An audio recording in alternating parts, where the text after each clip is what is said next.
Largest wavelength in the ultraviolet region of the hydrogen spectrum is, तो largest wavelength बताना है अपने को किस रीजन में, अल्ट्रावायलेट रीजन में। तो पहले तो ये पता होना चाहिए कि अल्ट्रावायलेट रीजन में वेव कौन सी आती है। देखो लाइमन सीरीज जो होती है वो अल्ट्रावायलेट रीजन में होती है। विजिबल सीरीज में कौन होता है, वामर्स है ना। लाइमन कहाँ होगा, लाइमन होगा विजिबल स्पेक्ट्रम। लाइमन जो होता है वो कहाँ होता है, यूवी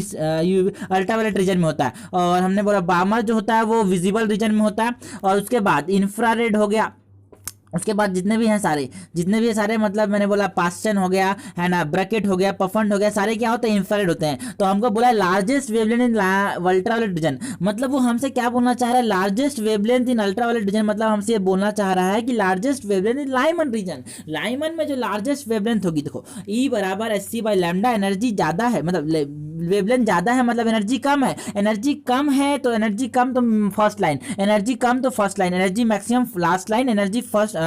कम तो फर्स्ट लाइन। तो फर्स्ट लाइन ऑफ लाइमर की बात करेंगे 1/λ बराबर 1/r, ये रिडबर्ग फार्मूला 1/n1 स्क्वायर, 1 का स्क्वायर। लाइमन में कहाँ से कोई भी सेल से अगर 1 में आ रहा है तो क्या कहेंगे, लाइमन सीरीज कहेंगे। तो 1 का स्क्वायर माइनस किसी भी सेल से, मतलब हमें बोला है फर्स्ट लाइन बोलना था, फर्स्ट लाइन तो कहाँ से कहाँ आएगा, 2 से 1 में आएगा, 2 से 1, 2 का स्क्वायर करेंगे, 2 का स्क्वायर करेंगे, 2 का स्क्वायर हो जाएगा 4, 2 का स्क्वायर हो जाएगा 4,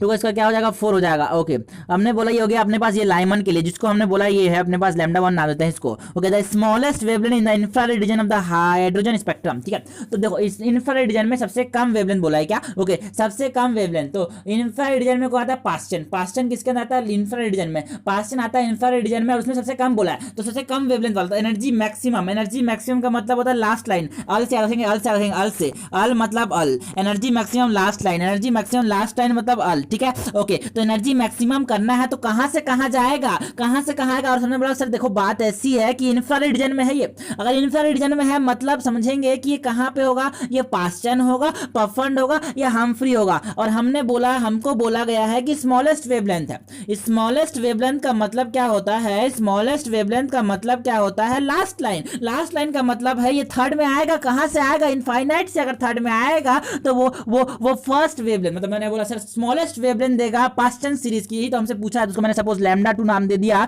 तो r इंटू 1/3 पे आ रहा है, 3 का स्क्वायर 9 माइनस 1/इनफाइनाइट का स्क्वायर इनफाइनाइट, तो 1/इनफाइनाइट 0 हो गया। ओके अब हमको पूछा है रेशियो, पूछा है सर क्या पूछा है, रेशियो नहीं पूछा, हमको बोला ये λ1 कितने, λ1 की वैल्यू हमको दे दी है 122, λ2 की वैल्यू बोली है। तो क्या करना है, put the value get the answer, बिल्कुल सब कुछ सब्स्टिट्यूट करते हैं हमने, बस आर्क से आकर दोनों को डिवाइड कर दिया। तो ऊपर कौन जाएगा, L2 जाएगा, नीचे कौन होगा, L1 होगा। तो ऊपर में L2 नीचे में L1 और यहाँ पे 4 माइनस 1 3/4 और इधर कितना हो जाएगा ये 1/9। तो देख लेते हैं अपने पास क्या हो जाएगा, ये λ2/λ1 बराबर ये हो जाएगा 3/4, ऊपर में होगा तो 3/4 और ये हो जाएगा 1/9 3/4 1/9। ओके क्या हो जाएगा, ये 3/4 हो जाएगा 1/9 हो जाएगा। ओके 3/4 हो जाएगा 1/9 हो जाएगा, ये 3/4 हो जाएगा 1/9 हो जाएगा। कितना। ओके तो हमने बोला λ2 बताओ जरा, अरे λ1 निकालना है, λ2 बताना है यार, λ2 बताना है, λ1 दिया हुआ है। λ2 बराबर कितना 3 9 जा 27/4, 27/4 इंटू कितना 27/4 इंटू 122, ठीक है। तो 27/4 इंटू 122 करते हैं 127 की 27 into okay 27/4 into 27/4 into 122, 27/4 into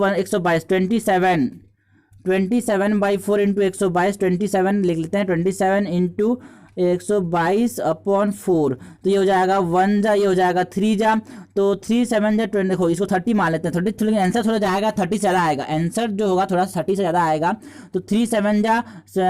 7 3 21 का 1 2 कैरी, ओके 3 2 जा 6 7 8, ओके 810 के आसपास आना चाहिए, 810 के आसपास आना चाहिए। और 810 से ज़्यादा आएगा, 810 से ज़्यादा आएगा मतलब 810 से ज़्यादा मतलब हमने बोला थोड़ा ज़्यादा कर लेते हैं, हमने बोला 823 हो जाएगा, कितना हो जाएगा 823 हो जाएगा। If the electron in hydrogen atom jump from third orbit to second orbit, hydrogen atom में अपने पास जो इलेक्ट्रॉन है वो कहां से कहां जंप कर रहा है, थर्ड से सेकंड में जंप कर रहा है, थर्ड से सेकंड में जंप कर रहा है। तो हमको पूछा the wavelength emitted radiation, okay the wavelength of the emitted radiation in terms of Rydberg constant. तो सिंपल सी बात है सर, वही वाला फॉर्मूला जो पीछे यूज किया था, पहले यूज किया था, वही वाला फॉर्मूला अभी भी यूज कर लेंगे। रेडबर्ग फॉर्मूला से दो क्वेश्चन लगातार आ चुके हैं। 1 बाई लैम्डा बराबर are Z square 1 by n1 square minus 1 by n2 square. तो क्या करना, कुछ नहीं करना, वैल्यू पुट करेंगे, आंसर पाएंगे। हमने बोला लैम्डा कितना दिया, लैम्डा तो निकालना है अपने को, हमने बोला आर तो आर लिख दो, 1 बाई n1 3 से करो, ऊपर नीचे करेंगे कोई मैटर नहीं करता, n को 1 1 2 को लोगे 3 को लो मैटर नहीं करता, आंसर तो उतना ही आएगा। साइन को छोड़ो, साइन को छोड़ेंगे, 3 का स्क्वायर 9 माइनस 1 बाई 2 का स्क्वायर 4, तो 9 माइनस 4 कितना होता है 5 बाई 36, ये ऊपर में आर हो जाएगा, ये 1 बाई लैम्डा आ जाएगा। तो लैम्डा बराबर 36, ओके लैम्डा बराबर 36 आर बाई 5, 36 आर बाई 5 कितना हो जाएगा सर, ओके ऊपर गलती हो गई, आर नीचे में है, ओके 36 ऊपर में है और 5 आ रही है, सही है अपने पास 36 बाई 5 आ रही है, आंसर हो जाएगा सेकंड नंबर। ओके अपने पास एक क्वेश्चन आया पॉइजन रेशियो से, पॉइजन मतलब जहर नहीं, पॉइजन रेशियो, पॉइजन नाम का साइंटिस्ट था, उसने बोला रेशियो मेरा क्या है, इसका जो रेशियो वो है कि लेटरल स्ट्रेन है ना, lateral strain upon longitudinal strain. हमने बोला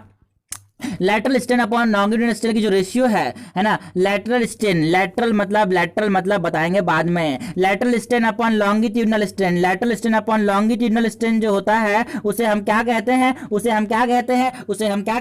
उसे पॉइसन रेशियो और सिग्मा से इसको रिप्रेजेंट करते हैं। तो हमको क्या क्या दे दिया अपने को, पॉइसन रेशियो सिग्मा की वैल्यू कितनी दे दी है, सिग्मा की वैल्यू 0.2 के जितनी दे दी है, सिग्मा की वैल्यू 0.2 दे दी है। Okay the decrease in the cross section area decrease हो रहा है 1% से, मैंने बोला sir delta A by okay delta A by A बराबर 1/100 कितना हो गया सर, ओके 1/100 हो गया कितना, डेल्टा ए बाई ए हमने को दिया हुआ यार, यही दिया हुआ यार, अपने को पूछा गया परसेंटेज इंक्रीज द लेंथ में परसेंटेज इंक्रीज हमको बताना है। देखो लेटरल स्ट्रेन को हम बोलते हैं, देखो लेटरल स्ट्रेन किसको बोलेंगे, लेटरल मतलब dr by R minus dr by R radius में अपॉन लॉन्गिट्यूडनल स्ट्रेन, लॉन्गिट्यूडनल हो गया ये, नॉट लॉन्ग है, लॉन्गिट्यूडनल मतलब डेल्टा एल बाई एल ये हो जाएगा अपने पास दोनों में। तो हमने को डेल्टा आर बाई आर कहां से मिलेगा, डेल्टा ए बाई ए से मिलेगा। तो हमको ये पता है सर कि हमारे पास जो डेल्टा ए होगा, देखो पाई आर स्क्वायर है ना, पाई आर स्क्वायर को मैं डिफरेंशिएट करूंगा तो कितना हो जाएगा यार, कितना हो जाएगा पाई आर स्क्वायर की बात करते हैं। चलो देखो बात ऐसी है, कैसी है, हमारे पास ऐसी है कि सिग्मा की वैल्यू निकालनी है, सिग्मा बराबर 0.2 अपने पास सब दे दिए। देखो अब क्या निकाल लेते हैं, अपने पास क्या निकाल लेते हैं है ना, R delta R by R निकाल लेते हैं, डेल्टा ए बाई ए दे दिया है अपने पास, डेल्टा ए कितना हो जाएगा 2 पाई आर डी आर, क्योंकि अपने पास क्या होता है पाई आर स्क्वायर होता है, अगर पाई आर स्क्वायर डिफरेंशिएट किया तो 2 पाई आर डी आर आएगा, बिल्कुल आएगा। तो यही मैंने यहाँ पे लिख दिया, तो बिल्कुल सही है। अच्छा तो है ना, और ये अपने पास क्या हो जाएगा, ये अपने पास कितना हो जाएगा पाई आर स्क्वायर के बराबर हो जाएगा, क्योंकि यहाँ पे मैंने क्या किया, और ये नीचे में इधर कितना हो जाएगा, ये 100 हो जाएगा, मैंने इसी को क्या किया इधर से इसको इधर ले गया, अपने पास ये हो गया, ठीक है। ओके हमने बोला पाई घर चले गए, आर और आर भी घर चले गए, हमने बोला डी आर बाई आर की वैल्यू बताया, डी आर बाई आर की वैल्यू बताऊँ क्या यार, 2/100 आ जा रहा है, नहीं एक बाई हो गए 1/200 आ रहा है यार, 1/200 आ रहा है, हमने बोला ये 100 जाएगा। ओके ये अपने पास डी आर बाई आर कितना आएगा, ये 1/200 आएगा, 1/200 आएगा। मैंने बोला सर ठीक है बिल्कुल सही है। The percentage increase in the length it's, okay the percentage increase in its length is, percentage increase किस में, लेंथ में, बिल्कुल delta L by L, percentage delta L by L बोला है अपने को, डेल्टा एल बाई एल निकाल लेना, ठीक है।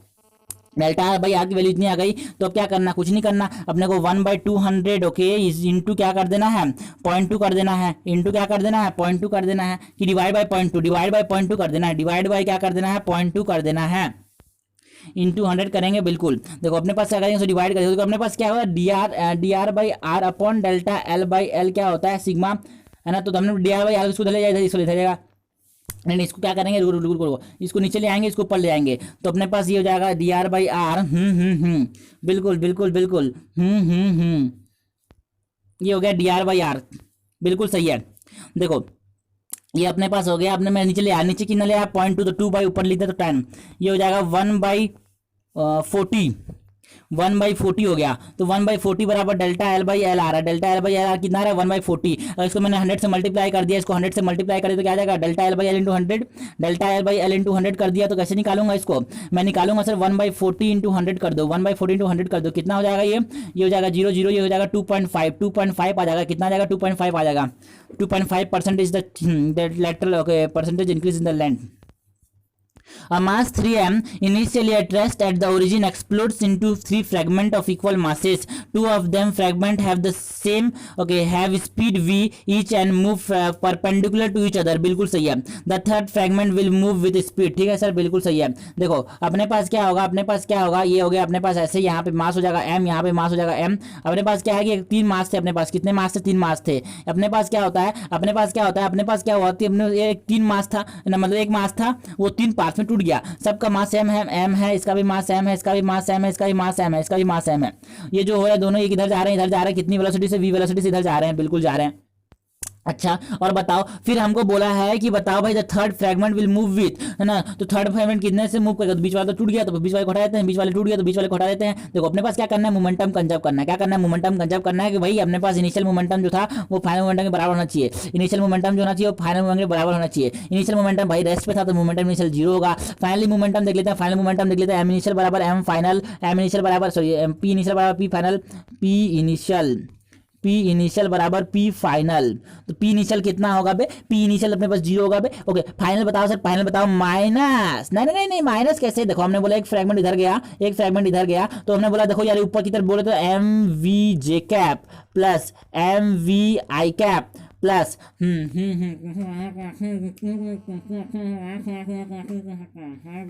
बिल्कुल हमने बोला m हो जाएगा, इसकी वेक्टर सपोज मैंने v डैश वेक्टर बोल दिया इसको, अब इसको मैं लिखूंगा minus M V J cap minus M V I cap बराबर एम वी वैक्टर। तो हमने बोला इसको देखो अपने क्या करना है, अपने पास under root of v square plus v square equal to v dash equal to v dash, बिल्कुल ये किसके बराबर होगा, विडेस के बराबर होगा। तो विडेस कर लेते हैं इसको, विडेस ओके, तो ये अपने पास हो जाएगा विडेस। तो विडेस बराबर कितना हो जाएगा √2v हो जाएगा विडेस बराबर, √2v हो जाएगा विडेस बराबर, ये अपने पूछा गया है। An object of mass 10 kg is attached to roof by string wrinkled around a horizontal circle। देखो अपने पास क्या बोला है, ऐसे पास एक रस्सी थी, रस्सी को लटका दिया था ऊपर से, रस्सी को लटका दिया था ऊपर से। इसका एंगल कितना दे दिया 30 डिग्री दे दिया है ना, 30 डिग्री से लटका दिया, 30 डिग्री से लटका दिया है, बिल्कुल 30 डिग्री से लटका दिया है, 30 डिग्री से लटका दिया इसको। अब बोला है कि अपने पास मास दे दिया 10 kg, मास दे दिया किसका 10 kg, मास दे दिया 10 kg मास दे दिया 10 kg, 30 डिग्री से लटका दिया है, रेडियस दे दिया 4 मीटर, रेडियस दे दिया 4 metre. The tension in the string is, tension पूछा है तो देखो अपने पास क्या है, अपने पास टेंशन mg लिखूंगा नीचे, mg कहाँ लिखूंगा नीचे, mg होगा नीचे की तरफ, बोलोगे तो ठीक है। अपने बोला था यहाँ पे टेंशन इधर होगा तो ये एंगल भी 30 होगा, ये एंगल भी 30 होगा, और ये एंगल 30 है तो अपने पास क्या हो जाएगा ऊपर की तरफ, मैंने बोला इसका कंपोनेंट जो होगा टेंशन का एक तो इधर हो जाएगा t cos थीटा ऊपर की तरफ, t cos थीटा ऊपर की तरफ बराबर क्या हो जाएगा mg, तो t बराबर कितना हो जाएगा mg by cos theta, mg by cos theta. Mass कितना 10 इंटू 10 अपॉन कितना बताया 10 अपॉन 100 बाई cos 30 कितना होता है यार 1√3/2 होता है ना, तो 200/√3 तो हमने बोला 1.7, 200/√3 मतलब 200/1.7। देखो ये तो अगर हमने बोला तो अगर देखो अपने पास अगर ये 2 होता तो 100 आता, 2 नहीं थोड़ा 100 आएगा, 100 से मतलब 114 आएगा। अरे रुक जाओ इसमें 25 भी है यार, 125 भी है तो क्या करना पड़ेगा, कैलकुलेट करना पड़ेगा, तो कैलकुलेट कर लेते हैं। हमने बोला इतना दिमाग लगाना पड़ेगा। ओके तो हमने बोला 200 अपॉन कितना करना है, 200 को डिवाइड करना है किससे, 200 को डिवाइड करना है अपने पास 1.7 से, तो उसको क्या किया जाए 200 को 1.7 से डिवाइड किया जाए, तो 200 अपॉन 1.7 तो 2000/17 लिख देता हूँ इसको मैं, 2000/17 तो ये हो जाएगा अपने पास 1 पॉइंट, ठीक है। तो 1 में आया तो कितना बचा, 1 में बचा फिर 3 बचा, 30 में 1 आ जाएगा तो 114 आ रहा है, 114 आ रहा है, मतलब 114 आ रहा है, बिल्कुल सही। Two long straight conductor A O B, ये हो जाएगा ए ओ बी, बिल्कुल, एंड सी ओ डी, ये हो जाएगा C O D, are perpendicular to each other and carry a current I1 and I2, इसमें करंट I1 है, इसमें करंट I2 है, okay, the magnitude of the magnetic induction at the point P, हम हवा में चले जाओ, हवा में चले जाओ, इस पॉइंट से ऊपर में आ जाओ, मतलब हमने बोला बाहर की तरफ जाओ, आ जाएंगे नहीं, यहाँ पे इस पॉइंट पे, जब मैंने यहाँ से ऊपर आ गया हवा में, यहाँ पे अब बोला है द पॉइंट P डिस्टेंस, ये डिस्टेंस हमको ये दे दिया है, बिल्कुल, फ्रॉम द पॉइंट, ये वाले पॉइंट ओरिजिन से दे दिया है अपने पास, ये डिस्टेंस ऊपर जाओ, मतलब स्क्रीन के बाहर, okay, in the perpendicular distance, okay, perpendicular direction to the plane A B C D is, ठीक है। तो अपने पास मैग्नेटिक फील्ड पूछा यार यहाँ पे, तो हमको क्या करना है, वही बैट से फॉर्ड लगाना है, बैट से फॉर्ड लगाना है, अपने पास ये उधर जाएगा, इधर से अंदर, इधर हमने बोला उंगली से निकालेंगे, आई की तरफ उंगली, मतलब थंब होगा, थंब टुवर्ड द करंट, यहाँ पे थंब, और यहाँ पे ऊपर की तरफ बोला तो अपने पास इधर जाएगा, यहाँ पे मैग्नेटिक फील्ड इधर जाएगा, बी की वजह से अपने पास, मैंने बोला I1 की वजह से B1 बोला, और इसकी वजह से मैंने बोला ऐसे देखेंगे, ऐसे फिर इधर आ जाएगा, ये अपने पास B2 आ जाएगा इधर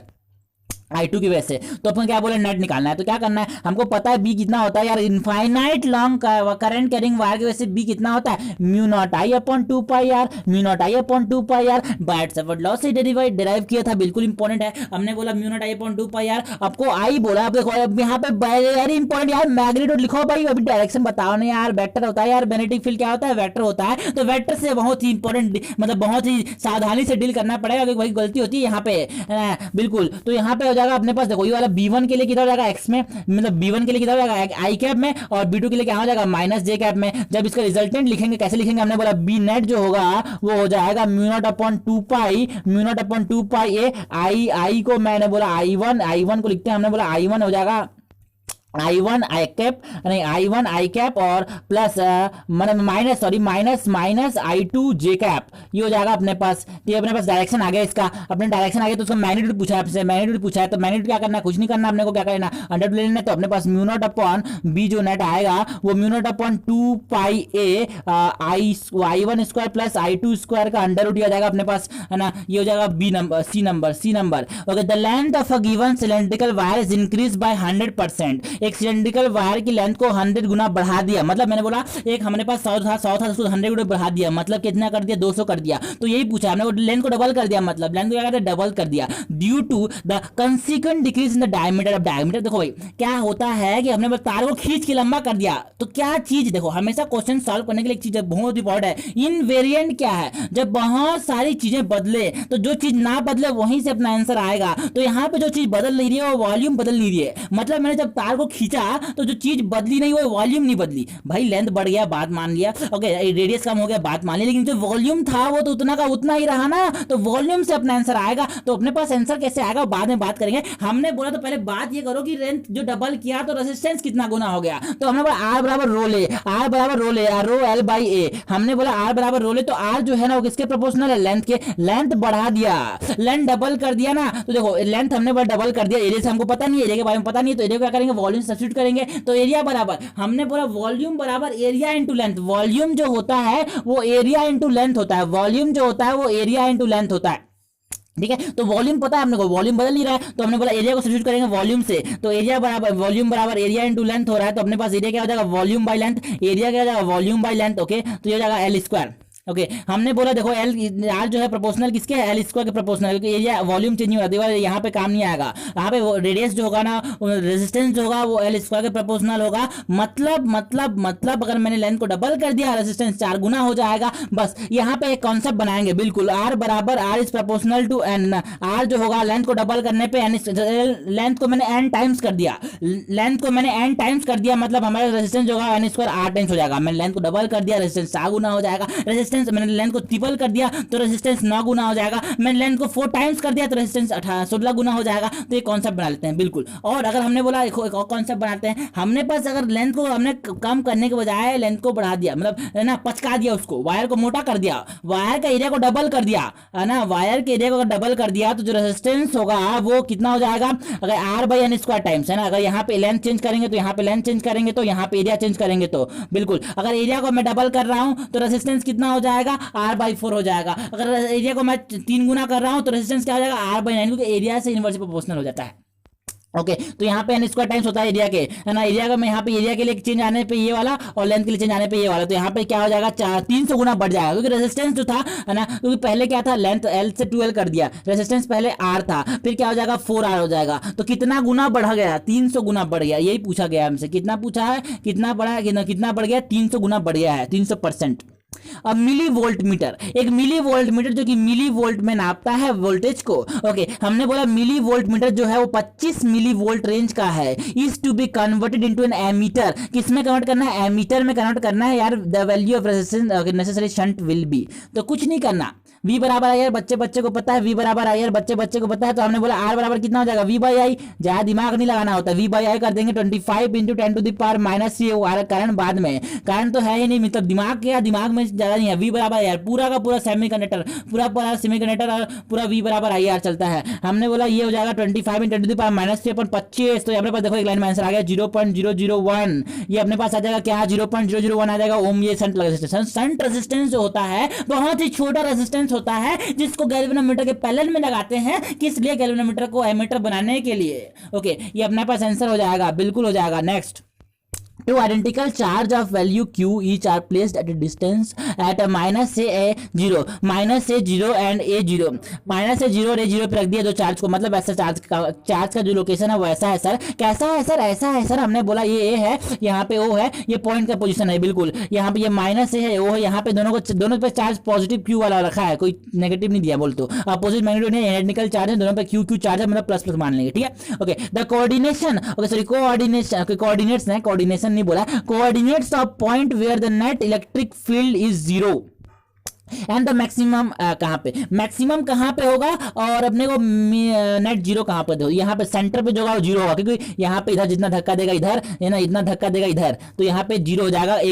0,0 पे 0 हो जाएगा, तो अपना पास आंसर 2 एलिमिनेट होगा, ये नहीं होगा। अब पूछा गया मैक्सिमम कहाँ होगा, तो एक इंपॉर्टेंट, बहुत इंपॉर्टेंट, कभी भी अगर इलेक्ट्रिक फील्ड मैक्सिमम की बात आई तो अपने पास ग्राफ ऐसा बनता है, ऐसा वाला ग्राफ बनता है अपने पास, है ना, कोई दो पार्टिकल चार्ज के लिए, फिर रिंग के लिए भी ऐसा ग्राफ बनता है, रिंग के लिए भी ऐसा ग्राफ बनता है, रिंग के लिए, है ना, रिंग के लिए, रिंग के एक्सिस में इलेक्ट्रिक फील्ड मैक्सिमम होता है a/√2 पे, प्लस माइनस a/√2 पे, प्लस माइनस a/√2 पे जो इलेक्ट्रिक फील्ड होती है वो मैक्सिमम होती है, प्लस माइनस a/√2 पे जो इलेक्ट्रिक फील्ड होती है मैक्सिमम होती है, तो अपने पास आंसर कौन सा आएगा, ये वाला सी वाला।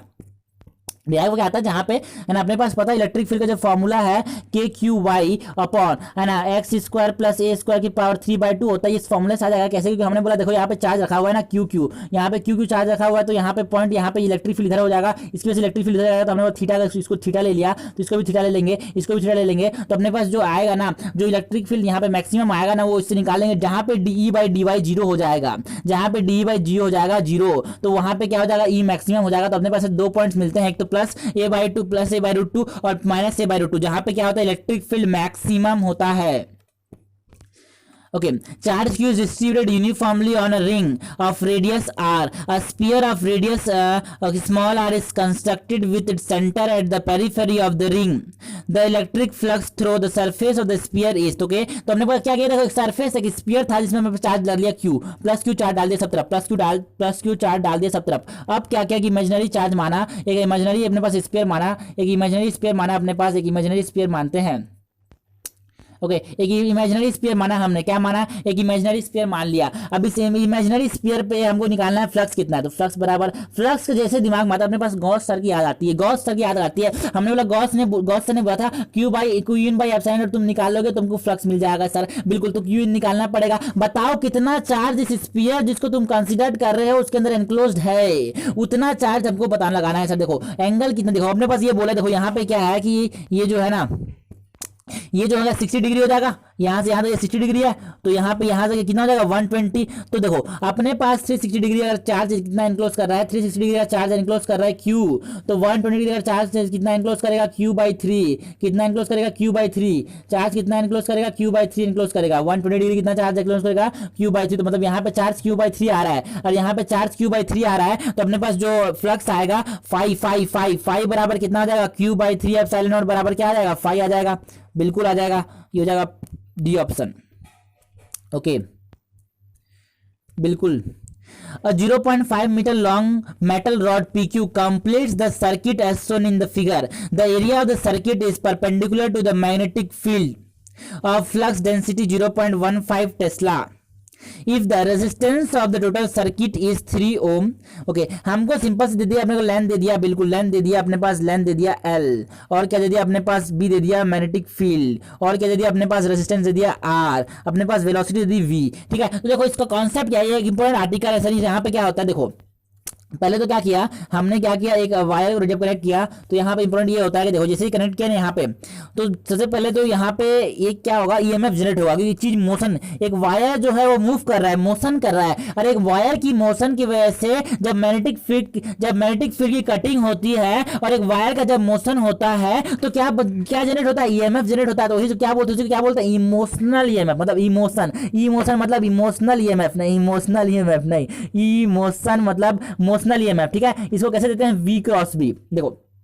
है ना, इसको लिखते हैं L effective into V cross B, इसको बोलते हैं L effective into V cross B, L effective dot V cross B से इसको रिप्रेजेंट करते हैं जनरली, है ना। देखो अब देखो ना, एक होता है अपने पास, ठीक है, तो ये अपने पास ईएमएफ कितना जनरेट हो जाएगा, इस वायर के अंदर कितना जनरेट हो जाएगा, L into V into B, इसके अंदर वायर के अंदर इतना ईएमएफ जनरेट हो जाएगा। ठीक है ना, अगर इतना ईएमएफ अगर जनरेट हो गया तो हमने बोला ईएमएफ पता है तो करंट बता सकते हैं क्या, बिल्कुल बता सकते हैं। करंट बराबर ओके, V बराबर यार I बराबर V by R, V by R मतलब ईएमएफ बाई आर, तो हमने बोला L VB बाई आर, ये क्या हो जाएगा अपने पास, ये करंट हो जाएगा, L VB बाई आर क्या हो जाएगा, करंट हो जाएगा, बिल्कुल करंट हो जाएगा। देखो करंट हो गया इतना, तो हमको पूछा क्या है, हमको पूछा क्या है, the force needed to move the rod. अब करंट पता है तो हमको पता ये भी है कि पहली चीज तो इमोशनल में पूछा जाता है, दूसरा चीज तो करंट पूछा जाता है, और तीसरा चीज तो हमें पूछा जाता है फोर्स। तो हमको ये फोर्स पता है कि फोर्स ड्यू टू मैग्नेटिक, हमने बोला force on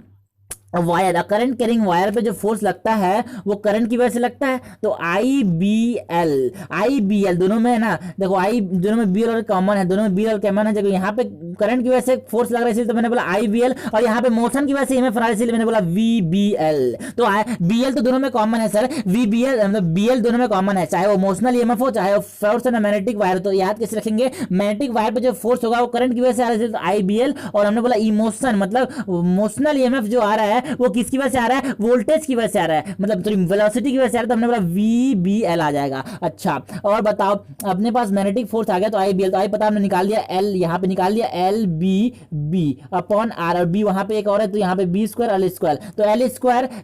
B square V upon R हो जाएगा, अपने पास क्या हो जाएगा, फोर्स हो जाएगा। देखो इतना मैग्नेटिक फोर्स अप्लाई करेगी, हमको भी इतना ही अप्लाई करना पड़ेगा, एक्सटर्नल एजेंट को भी इतना ही, एक्सटर्नल एजेंट को भी अप्लाई करना पड़ेगा, क्योंकि हमको क्या करना है, उसको कांस्टेंट वेलोसिटी से क्या करना है, मूव करना है, 2 मीटर पर सेकंड कांस्टेंट वेलोसिटी से मूव करना है, तो हमको अपना एक्सटर्नल फोर्स लगाना पड़ेगा, नहीं तो क्या हो जाएगा, फोर्स लगने के करंट से ये वायर रुक जाएगा। तो यही तो है सर केस, बिल्कुल। और एक इंपॉर्टेंट यहाँ पे फोर्स के अलावा पावर भी पूछा जाता है, पावर जानते हैं ना, बिल्कुल पावर जो होता है वो कितना होता है, power generated is equal to, ये चौथा पॉइंट है, पावर जनरेटेड जो होता है वो कितना होता है, कितना होता है, कितना होता है, आई स्क्वायर आर की जितना होता है। अभी अभी आई निकाला, कितना निकाला, वी बी एल का square, V square B square L square upon R R R, अरे यार यहाँ पे आर स्क्वायर नीचे में होगा, और यहाँ पे आर, तो यहाँ पे आर सार कैंसिल हो जाएगा, तो V square B square L square by R, ये क्या होता है, ये पावर होता है सर, क्या होता है, ये पावर होता है सर, बिल्कुल। तो ये क्या हो जाएगा, पावर। हमको क्या पूछा, अगर मेरे को कितना पावर डिलीवर करना पड़ेगा, मेरे को कितना पावर डिलीवर करना पड़ेगा, भाई इसी के जितना पावर डिलीवर करना पड़ेगा, किसी के जितना, इसी के जितना पावर डिलीवर करना पड़ेगा। ओके तो देखो भाई बात ऐसी है कि इसी के जितना पावर डिलीवर करना है तो अपने को पावर कंज्यूम जो होगा वो एक्सटर्नल एजेंट की द्वारा जितना होगा दोनों सेम हो जाएंगे, ये इंपॉर्टेंट चीज है। तो अब क्या पूछा यहाँ पे, फोर्स पूछा है, तो फोर्स का फॉर्मूला पता है अपने को, फोर्स बराबर क्या हो जाएगा, अगर फोर्स बराबर आई बी एल, आई मतलब कितना था, V B L by R, ये स्क्वायर स्क्वायर हो जाएगा, तो वी कितना दे दिया अपने पास, 2 दे दिया अपने पास, बी का स्क्वायर मैग्नेटिक फील्ड मतलब 15/100, 2 बार 15/100 लिख दो, 2 बार 15/100 लिख दो, बिल्कुल लिख दिया। एल स्क्वायर कितना दिया, लेंथ 1/2 का स्क्वायर 1/4 अपन आर क्या रेजिस्टेंस दिया 3, नीचे में 3 लिख दो। और क्या लिखना है, कुछ बचा तो नहीं है, नहीं बचा, तो यहाँ पे क्या हो जाएगा अपने पास, ये 1 जा, ये 2 जा, ये 1 जा, ये 5 जा, बिल्कुल सही है।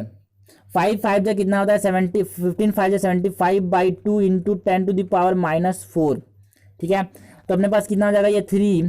3 जा, ओके 3 1 जाएगा 3 37.5 आ जाएगा ये, तो 37.5 मतलब मैं 3.75 मिली जूल लिख सकता हूँ क्या, बिल्कुल 3.75 मिली न्यूटन लिख सकता हूँ, बिल्कुल लिख सकता हूँ 3.5 मिली न्यूटन, 3.75 मिली न्यूटन का फोर्स लगाना पड़ेगा अपने को।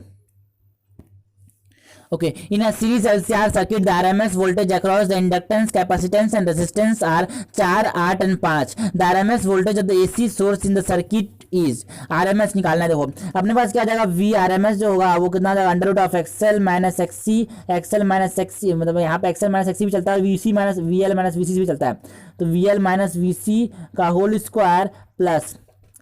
है ना, क्योंकि ये सोर्स की वजह से इतना हो जाएगा, ठीक है ना, जो कंज्यूम होता है वैसे डिवाइड करता है। अपने पास ये वी आर का होल स्क्वायर, तो यहाँ पे वी एल माइनस वी सी कितना हो जाएगा, ये अपने पास ये हो जाएगा 4 माइनस 8 कितना हो जाएगा, 4 का स्क्वायर प्लस आर स्क्वायर मतलब 5 के स्क्वायर 25, तो ये अपने पास कितना अंडर 41 हो जाएगा, 25 और ये 16 141 मतलब 6 थोड़ा ज़्यादा मतलब 6.4 volt. A particle is created vertically with speed v from the surface of the earth.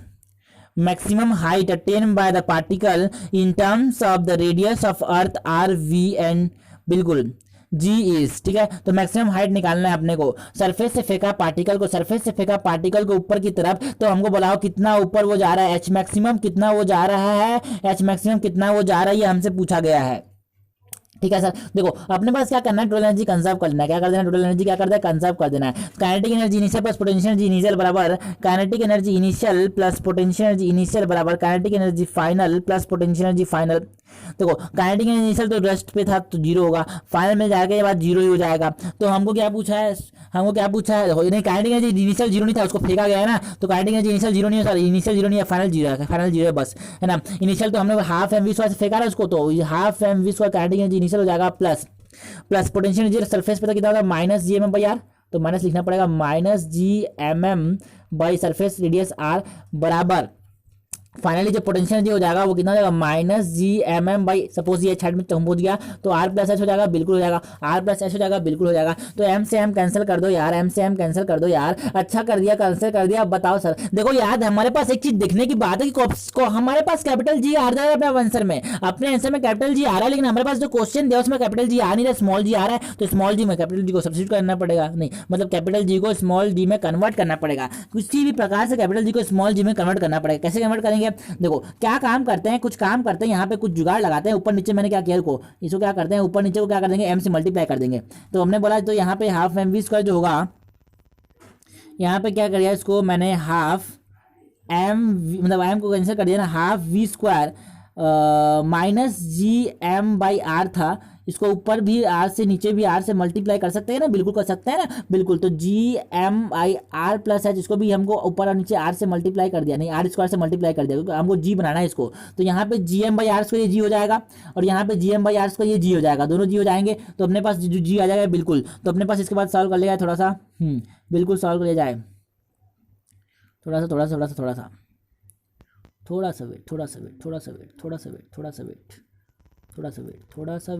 सा वेट, ओके।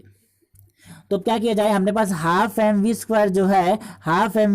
है वो किसके बराबर है, अपने पास लिखते छोटा हाफ एम वी स्क्वायर बराबर ये हो जाएगा जी आर, क्योंकि जी हमने वाले इसको माइनस कर लिया, बीच में माइनस हो जाएगा, ये बीच में माइनस हो जाएगा, ओके। जी आर बराबर कितना, okay G are square by are plus H, G are square by are plus H, ये हो जाएगा अपने पास। अब क्या करना है, अब जुगाड़ लगाना इधर तो करते हैं बस, अब सी पर सिर्फ क्या करना है, इधर उधर करना है, अब सी पर सिर्फ इधर उधर करना है अपने को, सी पर सिर्फ क्या करना है, इधर उधर करना है, अब सी पर सिर्फ इधर उधर करना है। तो यहाँ पे क्या हो जाएगा, मैंने क्या किया इसको उधर ले गया, तो हाफ एम वी स्क्वायर बराबर उधर जाएगा g are square by are plus h plus ji r, जब मैंने इसको प्लस किया तो कितना हुआ, ये कितना हुआ मैंने लिखा इधर g are square plus ji r into r plus H by are plus H, तो ये कितना हो जाएगा g are square plus g, रुको यहाँ पे क्या है, साइन माइनस है, यहाँ पे साइन हमने माइनस छोड़ दिया, यहाँ पे सामने माइनस साइन है यहाँ पे, तो minus G are square plus ji are H by are plus H, तो ये माइनस प्लस कैंसिल हो जाएंगे, तो हाफ एम वी स्क्वायर किसके बराबर आ रहा है, हाफ एम वी स्क्वायर बोल रहा हूँ, हाफ वी स्क्वायर जो है किसके बराबर आ रहा है, g are h upon r plus h इसके बराबर आ रहा है, ठीक है ना, g are h upon r plus h v square by two जो आ रहा है g are h upon r plus h के बराबर आ रहा है। देखो अपने पास अब क्या करना है, अपने को क्या निकालना है, एच निकालना है ना, शायद अपने को क्या निकालना है, एच मैक्सिमम निकालना है। तो क्या करो, एच मैक्सिमम निकालने के लिए क्या करो क्या करो क्या करो, उल्टा कर दो, टू बाई वी स्क्वायर कर दिया मैंने।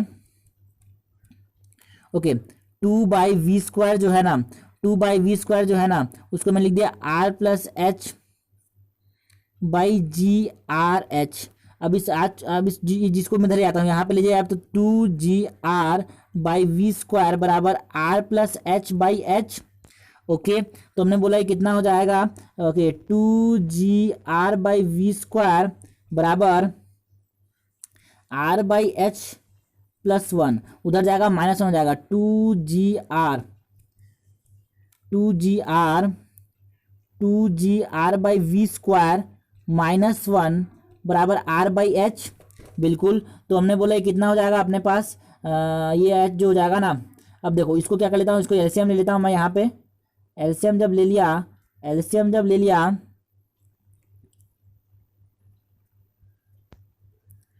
तो कितना हुआ, ये टू जी R minus V square upon V square बराबर आर बाई एच, है ना। आर बाई एच इतना आया, तो एच कितना आ जाएगा, फिर एच कितना आ जाएगा, एच आ जाएगा, उधर ले जाते हैं इसको, एच कितना आ जाएगा, तो इस एच को मैं लेता हूँ इधर, ये हो जाएगा R V square upon two जी R minus V square, R V square upon two जी आर माइनस वी स्क्वायर। अपने पास आंसर क्या हो जाएगा, R V square upon two जी आर माइनस वी स्क्वायर, अपने पास आंसर सी हो जाएगा। Okay, variation of acceleration due to gravity with distance x from the centre of the earth is best represented by, देखो acceleration due to gravity का centre के ना, अर्थ की centre से, हमने बोला ऐसा अर्थ की सेंटर ऐसा है ना, तो यहाँ पे क्या हो जाएगा, ये रेडियस हो जाएगा, यहाँ पे जी हो जाएगा। देखो पहले क्या होता है, सरफेस तक जी बढ़ता है, सरफेस तक क्या होता है, जी बढ़ता है, उसके बाद क्या होता है, जी कम होता है, क्योंकि पहले तो सरफेस तक जो जी होता है वो किससे प्रोपोर्शनल होता है, आर के, बाद में जी होता है inversely proportional to R square के, तो यहाँ पे क्या होगा, कम हो जाएगा, ठीक है, तो ग्राफ ऐसा बनेगा। ओके, सरफेस मैक्सिमम होता है जी के वैल्यू, तो ये वाला ग्राफ बनेगा ऐसा।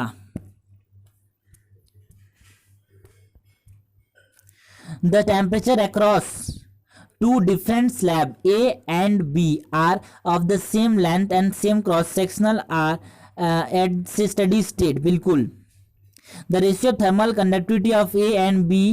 इज, देखो अपने पास बता, थर्मल करंट बताओ कितना होता है, के ए डेल्टा टी बाई एल, दोनों का क्या दिया है, सेम क्रॉस सेक्शन दिया, दोनों क्या दिया, सेम क्रॉस सेक्शन और सेम लेंथ दिया है, तो लेंथ और क्रॉस सेक्शन तो अपने पास क्या हो जाएंगे, सेम हो जाएंगे, तो दूसरी चीज़ें हटा दो, जो चीज़ सेम है उसको छोड़ो, उसको छोड़ेंगे, उससे कुछ लेने देना नहीं है। तो जब अपने पास जो टी एच होगा वो देखो दोनों स्लैब कंपोजिट है, इसीलिए स्लैब जो टेम्परेचर होगा ना वो क्या होगा, दोनों में सेम रहेगा, दोनों स्लैब सेम है तो अपने पास टेम्परेचर क्या होगा, सेम होगा, क्योंकि देखो वायर जितना करंट अंदर जाएगा उतना करंट बाहर आएगा, ठीक है, तो ये भी सेम हो जाएगा। तो अपने पास के जो हो रहा है वो इनवर्सली प्रोपोर्शनल डेल्टा टी हो रहा है, K is inversely proportional delta T. तो हमको क्या पूछा है, the ratio of thermal conductivities of A and B, the ratio of thermal conductivities of A and B, thermal conductivities का रेशियो पूछा है हमसे, थर्मल कंडक्टिविटीज का रेशियो पूछा है, तो के ए अपॉन के बी। ओके, तो यहाँ पे क्या लिखूंगा, डेल्टा टी ए और यहाँ पे डेल्टा टी बी लिखूंगा, तो अपने पास डेल्टा टी ए कितना हो जाएगा, यहाँ पे ये अपने पास हो जाएगा 50, ये 50 है ना, तो 50 माइनस ये हो जाएगा 30। ओके, और डेल्टा टी बी अरे उल्टा कर दिया, नीचे में डेल्टा टी ए नीचे लिखना है, डेल्टा टी ए नीचे में लिखना है, तो 50 माइनस 30 नीचे में, 50 माइनस 30 नीचे में, और ऊपर में हमने बोला यहाँ पे 20 हो जाएगा, बी में लोअर टेम्परेचर 20 है, हायर टेम्परेचर कितना है 50, तो 50 माइनस 20, तो ये हो जाएगा 30 और ये 20 कितना हो जाएगा 3/2, 3:2 हो जाएगा अपने पास आंसर, 3:2 हो जाएगा आंसर, ये 3:2। Okay, an ideal gas is expanding such that PT square is constant. The coefficient of volume expansion of the gas is, तो यहाँ पे सिंपल सी बात है, जब भी PT की पावर कोई भी कांस्टेंट n होगा, तो यहाँ पे क्या हो कि यहाँ पे जो अपने पास गामा होता है, जो कि कोफिशिएंट ऑफ वॉल्यूम एक्सपांसन जो गामा होता है वो कितना होता है, n+1/t होता है। यहाँ पे ये इंपॉर्टेंट आइडियल, यहाँ पे ये क्या होता है, ये बिल्कुल ये क्या है, एकदम बिल्कुल इंपॉर्टेंट क्वेश्चन होते हैं ये, बिल्कुल है ना, इंपॉर्टेंट क्वेश्चन होते हैं। यहाँ पे क्या होता है, ज़्यादा सॉल्व वॉल्व नहीं करना होता, चुपचाप क्या करना, कॉन्सेप्ट लगा देते हैं, अपने पास तरीका पता होना चाहिए। तो 2 की पावर यहाँ पे 2 है, n की वैल्यू यहाँ पे क्या है 2 है, तो 2 + 1/t कर देंगे, मतलब 3/t। एक लाइन में आंसर आ जा रहा है, नहीं तो सॉल्व करना पड़ेगा, बहुत मिनट लग जाएंगे यार, 4-5 मिनट लग जाएंगे, जो कि बहुत मुश्किल है तरीका, समय बचाना तरीका। The relation between internal energy U and pressure P and volume V of the gas in adiabatic process is okay। तो बिल्कुल सही है। तो यहाँ पे टाइम थोड़ा कंज्यूमिंग लगता है, तो इस लास्ट में करेंगे, थोड़ा टाइम कंज्यूमिंग है ये, इसमें क्या करना पड़ेगा, डिफरेंशिएट करना पड़ेगा, फिर लॉग लेना पड़ेगा, थोड़ा टाइम लग रहा है इसमें, ठीक है। तो अपने पास इसको लास्ट में करेंगे। Proton, deuteron and alpha particle are projected perpendicular to the direction of a uniform magnetic field with the same kinetic energy। Proton है अपने पास, एक प्रोटॉन है, एक ड्यूट्रॉन, एक अल्फा पार्टिकल है, जिनके पास काइनेटिक एनर्जी क्या है, सेम है। काइनेटिक एनर्जी क्या है, सेम है, बिल्कुल सेम है। ओके तो सेम काइनेटिक एनर्जी दे दिया। तो ratio of the radii of the circular path describe. तो रेडियाई का जो रेशियो होता है वो क्या होता है, आर बराबर mv/qb, आर बराबर mv/qb होता है, आर बराबर p/qb होता है, और p बराबर अंडर 2m/ke होता है, तो अंडर 2m/ke/qb ये हो जाएगा अपने पास रेडियस,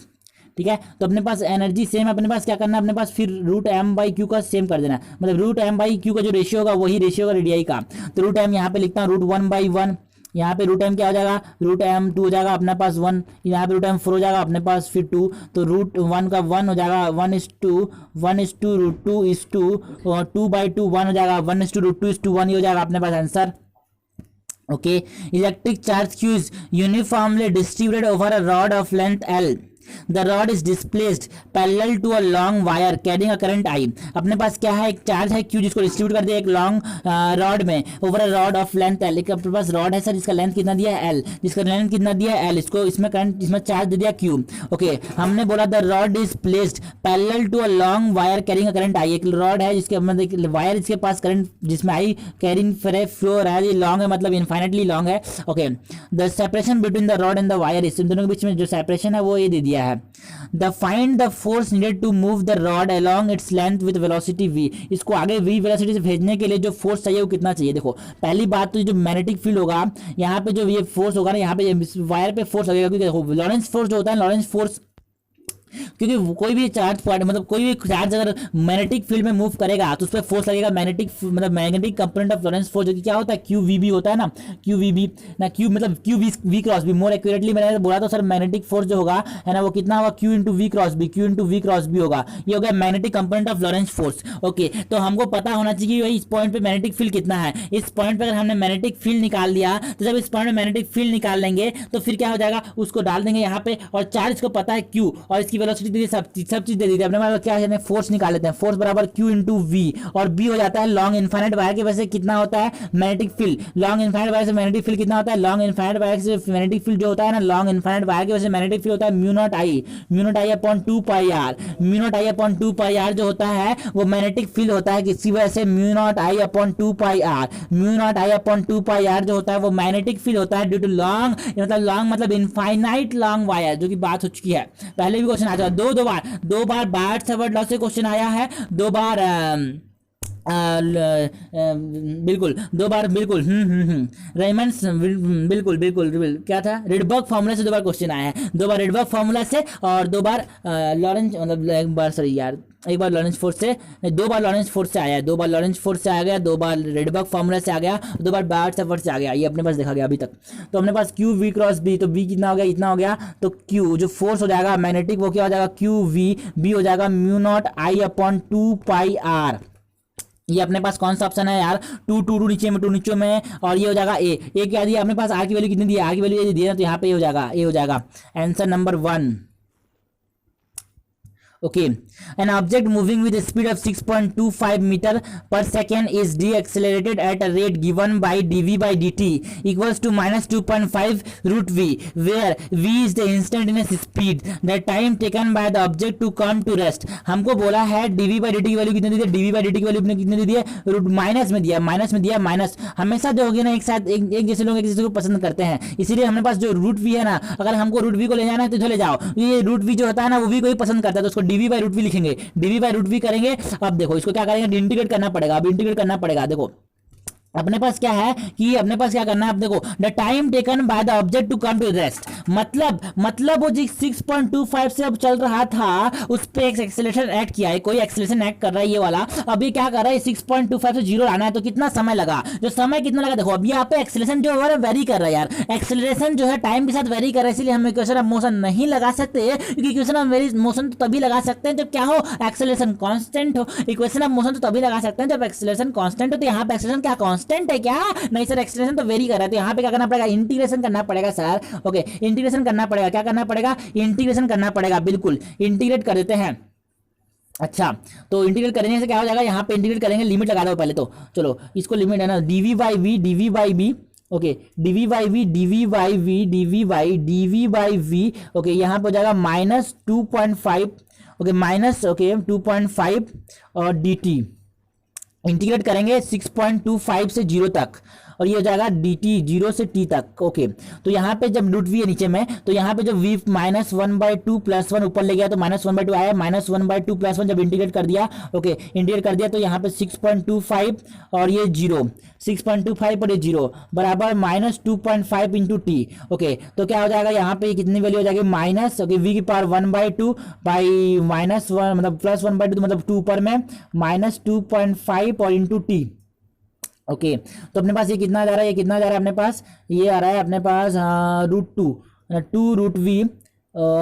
वी बराबर -2.5 इंटू टी, अपने पास लिमिट क्या थी 6.25 से जीरो तक, तो इसको लिख लिया जाए 6.25 से जीरो तक लिमिट थी, 6.25 से जीरो तक लिमिट थी, 6.25 से जीरो तक लिमिट थी, 6.25 से लिमिट कितने तक, जीरो तक। अच्छा तो यहाँ पे क्या आ जाएगा, अपर लिमिट लिखता हूँ पहले, 2√0 माइनस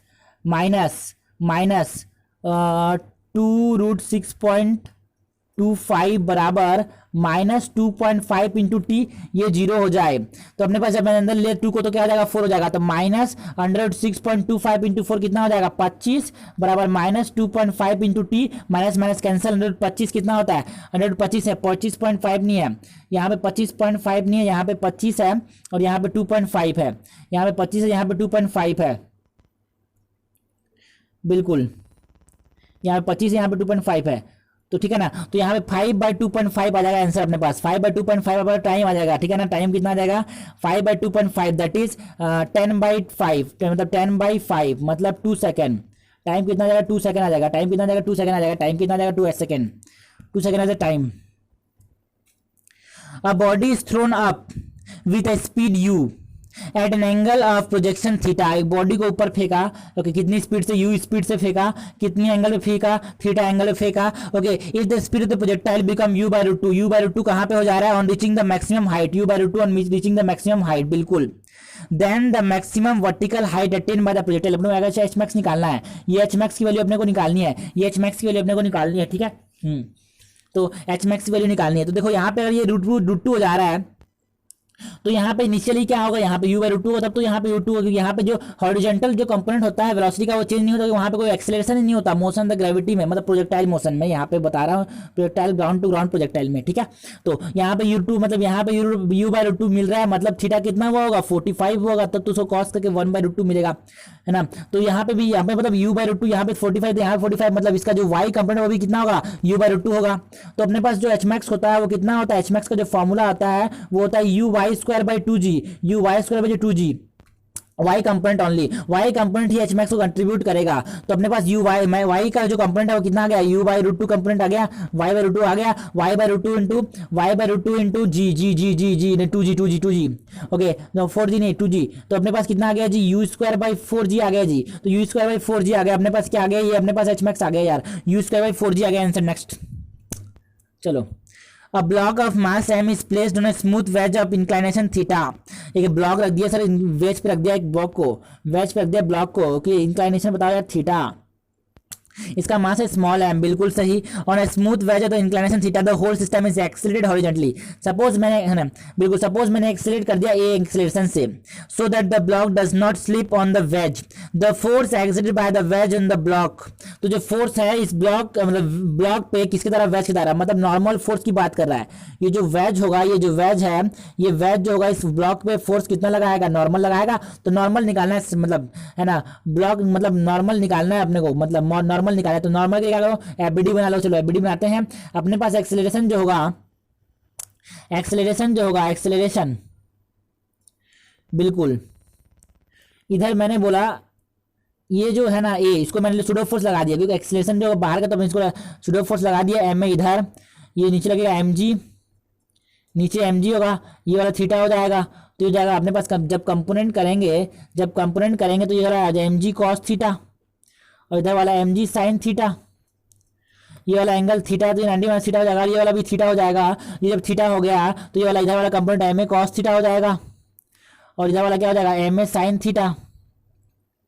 तो जो नॉर्मल है, जो कि बाहर की तरफ जा रहा है नॉर्मल, वो नॉर्मल किसके बराबर है, m a sine theta plus m g cos theta के बराबर हो जाएगा। नॉर्मल जो नॉर्मल है वो किसके बराबर है, m a sine theta plus m g cos theta के बराबर है नॉर्मल। और हमने बोला यहाँ पे जो इक्वेट करेंगे, ये पहला इक्वेशन हो गया। दूसरा इक्वेशन हमको मिलेगा एम जी साइन थीटा बराबर एम जी कॉस थीटा, मतलब m a cos theta, m g sine theta जो है वो किसके बराबर है, एम ए कॉस थीटा के बराबर है, एम ए कॉस थीटा के बराबर है। ठीक है, तो अपने पास ये जो यहाँ से जब एक्सेलरेशन लिखेंगे, एक्सेलरेशन कितना लिखेंगे, एक्सेलरेशन जो लिखेंगे वो टी tan थीटा हो जाएगा, या फिर जो मैंने बोला g sine theta upon cos theta, उसी की वैल्यू को मैं जब सब्स्टिट्यूट करूंगा यहाँ पे एक्सेलरेशन की वैल्यू में, तो कितना मिलेगा मेरे को। तो अपने पास क्या हो जाएगा sir, normal is equal to N into acceleration क्या लिखा मैंने, g sine theta upon cos theta, और एक साइन थीटा पहले से था ऊपर में, तो मैंने क्या लिखा, साइन स्क्वायर थीटा लिख दिया इसको, अपॉन कॉस थीटा। ओके, ये नॉर्मल की वैल्यू आ रही है, plus m g cos theta. तो मैंने बोला इसका एलसीएम ले लिया, तो मैंने बोला g sine square theta plus m g cos square theta by cos theta. बच्चे को पता है sine theta upon cos theta क्या होता है, मतलब sine theta plus cos theta क्या होता है, sine theta plus cos theta होता है 1, तो एम जी अपॉन 1 मतलब sine theta plus cos theta upon cos theta. तो ये आ जाएगा अपने पास normal, m g by cos theta क्या आ जाएगा, normal, m g by cos theta आ जाएगा नॉर्मल अपने पास।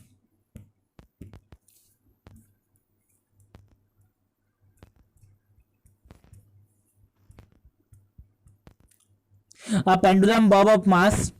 50 gram is suspended from the ceiling of an elevator. The tension in the string if the elevator goes up with uniform velocity is. Elevator से अपने पास एक elevator में जिसमें मैं lift बोलता हूँ, ये लिफ्ट में से अपने पास क्या कर दिया, अपने पास पेंडुलम जिसका मास क्या है 50 ग्राम डाल दिया। ओके, अब ये ऊपर जा रहा है कितने से, कांस्टेंट वेलोसिटी से, किसकी वेलोसिटी से, कांस्टेंट। अगर देखो वेलोसिटी कांस्टेंट मतलब एक्सेलरेशन 0 है, मतलब क्या हो जाएगा, टेंशन बराबर एम जी होगा, टेंशन बराबर एम जी हो जाएगा, टेंशन बराबर क्या हो जाएगा, एम जी। ये हो जाएगा मास कितना है 50 ग्राम को केजी लिखना पड़ेगा 1000 इंटू जी, तो ये 0 कैंसिल, ये 0 कैंसिल, तो 0.5 क्या जाएगा, 0.5 केजी जो आएगा ना, सॉरी 0.9 न्यूटन जाएगा टेंशन। देखो हमारे पास एक्सेलरेशन जो होता है, टेंशन जो होता है, टेंशन बराबर जी प्लस से, है ना, एम जी प्लस से जो टेंशन होता है वो कब होता है, जब ब्लॉक ऊपर जा रहा है एक्सेलरेट कर रहा है तब। और जब टेंशन जो होता है एम इंटू जी माइनस से होता है कब, जब एक्सेलरेशन जो नीचे की तरफ है ब्लॉक नीचे जा रहा है तब। सूडो फोर्स निकाला है, लेकिन डाटा याद होना चाहिए। तो यहाँ पे 0.5 हो जाएगा अपने पास। When lithium 37 nuclei are bombarded by proton and the resultant nuclei are B48, the emitted particle will be, ठीक है,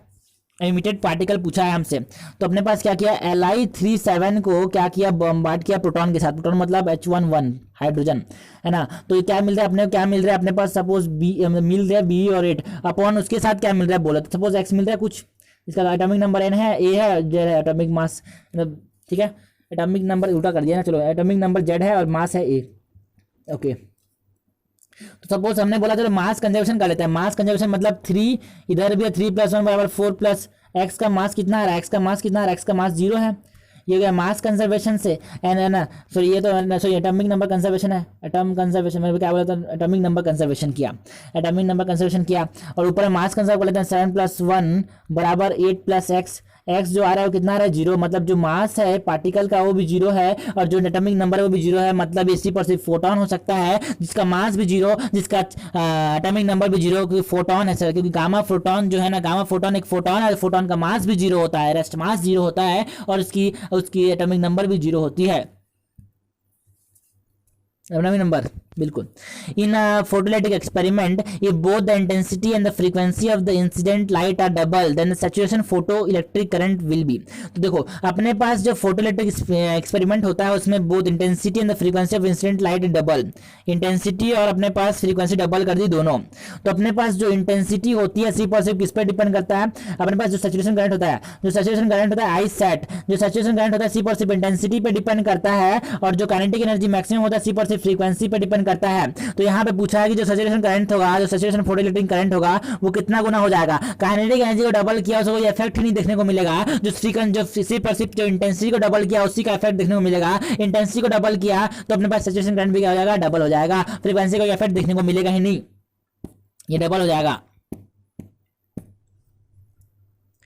the function sine square omega T represent, ठीक है, तो साइन स्क्वायर ओमेगा टी क्या रिप्रेजेंट कर रहा है, इससे पहले तो अपने जो जनरल हमको पता है उसके फॉर्मेट लाते हैं। तो हमको पता है cos 2 थीटा, cos 2 थीटा बराबर कितना होता है, okay 1 - 2 sign square theta, 1 - 2 sign square theta, okay 1 - 2 sign square theta होता है cos 2 थीटा। तो हमने बोला cos, तो अपने पास साइन स्क्वायर थीटा को अगर लिखना है तो क्या लिख सकते हैं, साइन स्क्वायर थीटा बराबर इधर जाएगा इधर आएगा तो 1 - cos 2 थीटा, 1 - cos 2 थीटा उधर जाएगा, तो इधर जाने के बाद ये 2 नीचे आ जाएगा, ठीक है।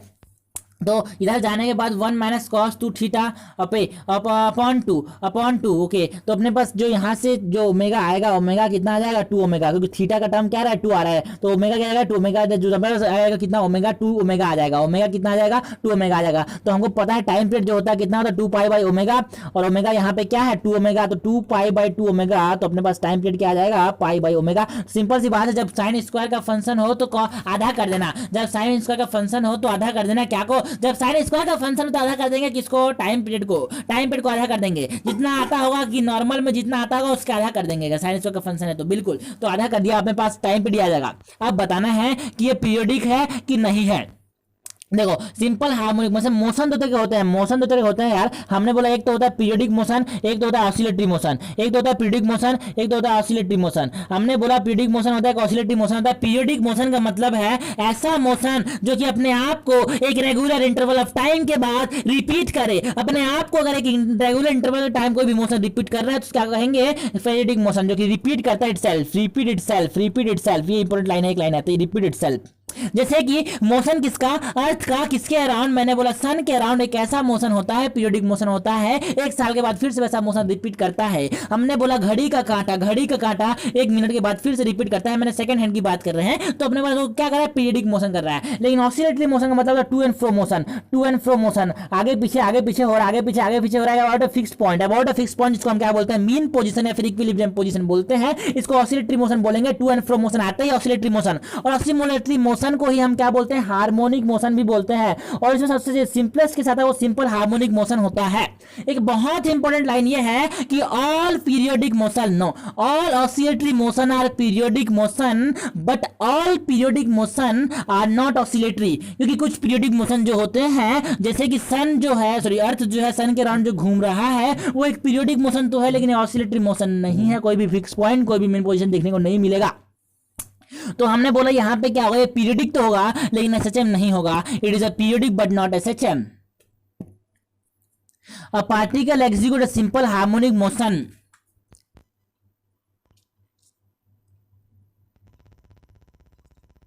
has a period of 6 seconds, the time taken by the particle to move from the mean position to half the amplitude। Mean position से कहाँ जाना है, उसको मीन पोजीशन से कहाँ जाना है, a/2 पे जाना है। तो फेजर अपना फेजर जिंदाबाद, मीन पोजीशन यहाँ था, यहाँ से चालू करेंगे, a/2 पे जाना चाहता है, a/2 जाने के लिए थीटा कितना होगा, ये वाला देखो a/2 पे गया, मतलब यहाँ पे a/2 होगा, ये वाला वैल्यू, तो थीटा कितना लें, जिसको एंगल लेंगे कॉस करेंगे, कितना थीटा लेंगे जिसे कॉस करने से 1/2 मिले, तो थीटा 60 लो। तो ये वाला जो एंगल है वो 60 है। तो ये कवर कितना किया इसने, इसने कवर किया कितना, इसने कवर किया π/6 मतलब 30 डिग्री कवर किया। 30 डिग्री मतलब π/6 और π/6 देखो यहाँ पे किया कि अगर π/6 है ना तो पाई को क्या करो टी से रिप्लेस कर दो और नीचे में जो टाइम है उसको 2 से मल्टीप्लाई कर दो तो t/12 टाइम लगेगा। हमने बोला π/3 एंगल कंप्लीट करना होता है उसको, तो कितना टाइम लगता है t/6 मतलब पाई को t से रिप्लेस करो और 3 को नीचे वाले को 2 से मल्टीप्लाई कर देंगे, ठीक है। तो अपने पास t/12 टाइम लगेगा, t/12 टाइम लगेगा इसको मूव करने के लिए। अपने पास t दिया 6 सेकंड, तो 6 को मैं किससे डिवाइड कर दूंगा, 6 को मैं 12 से डिवाइड कर दूंगा, तो अपने पास कितना मिल जाएगा 1/2 second is the time taken.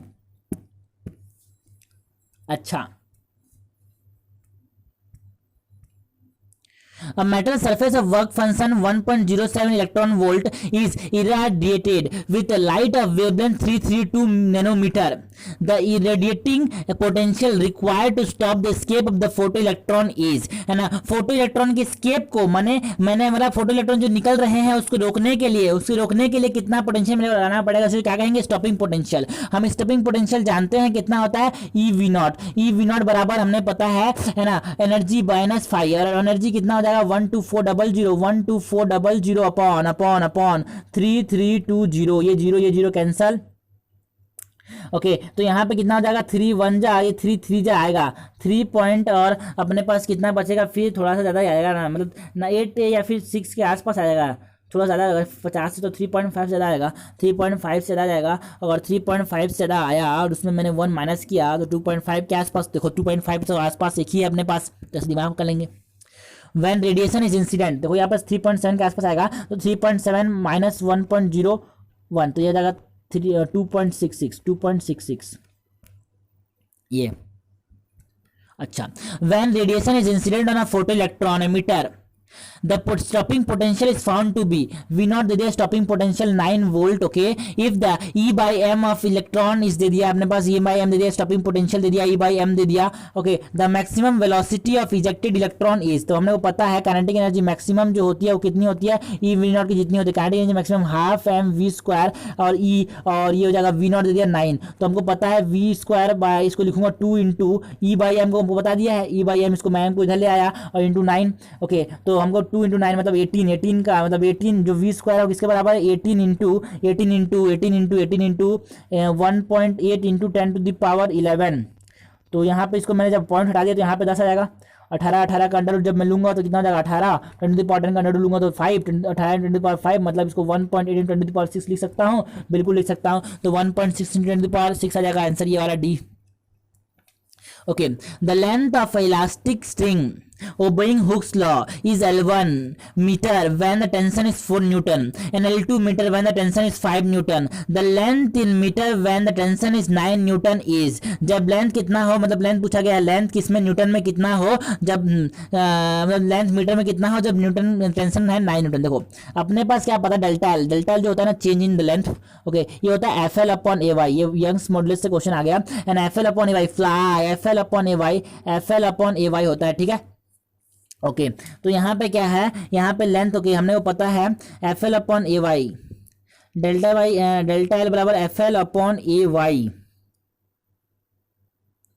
तो एल तो इनिशियली सबका सेम होगा, A/Y सबका सेम होगा, तो यहाँ पे जो सेम है जो चीज़ कांस्टेंट है वो क्या है F/AY जो है वो कांस्टेंट है, वो जो इनवेरिएंट है अपने पास,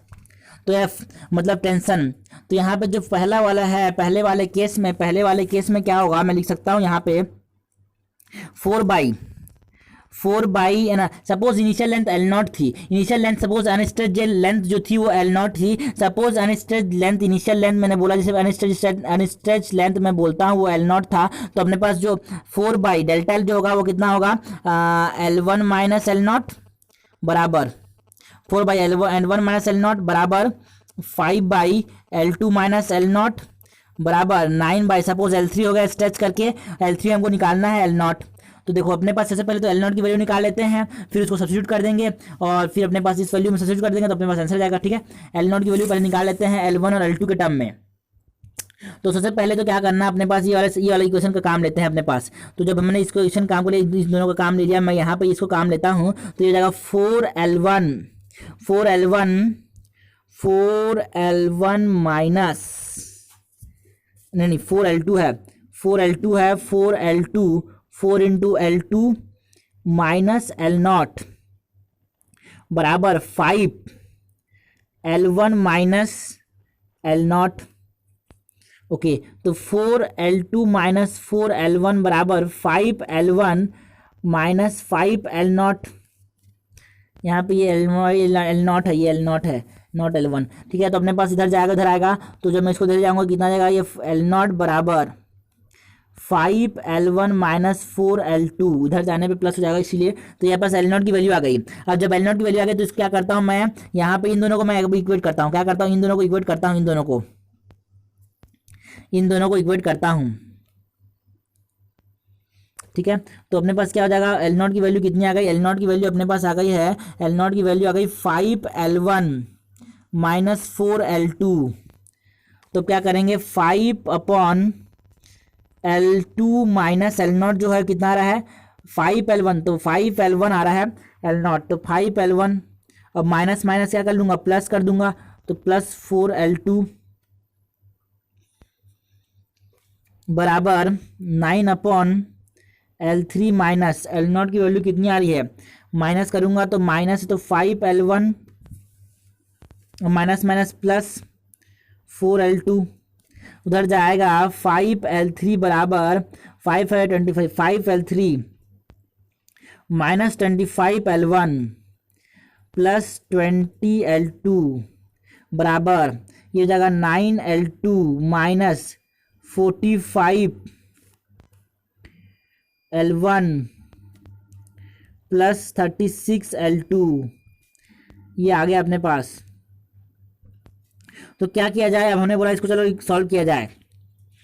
जब सॉल्व करेंगे इसको तो क्या होगा, इधर वाला अपने पास क्या हो जाएगा,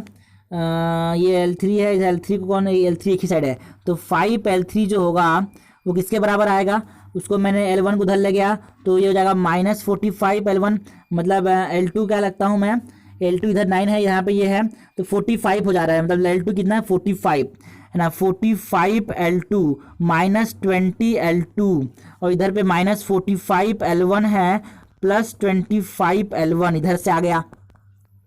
तो 25L2 आ गया, 25L2 आ गया, 25L2 माइनस 20L1, ये जाएगा L3 का वैल्यू। ठीक है, तो L3 की वैल्यू कितना है, दोनों को मैंने 5L3 वैल्यू आई इतनी, तो मैं बोला 5L3 बराबर, तो मैंने L3 बराबर कितना आ जाएगा, L3 बराबर कितना आ जाएगा 5L2 डिवाइड कर दिया मैंने माइनस 4L1, L3 बराबर 5L2 minus 4L1, 5L2 minus 4L1। A typical silt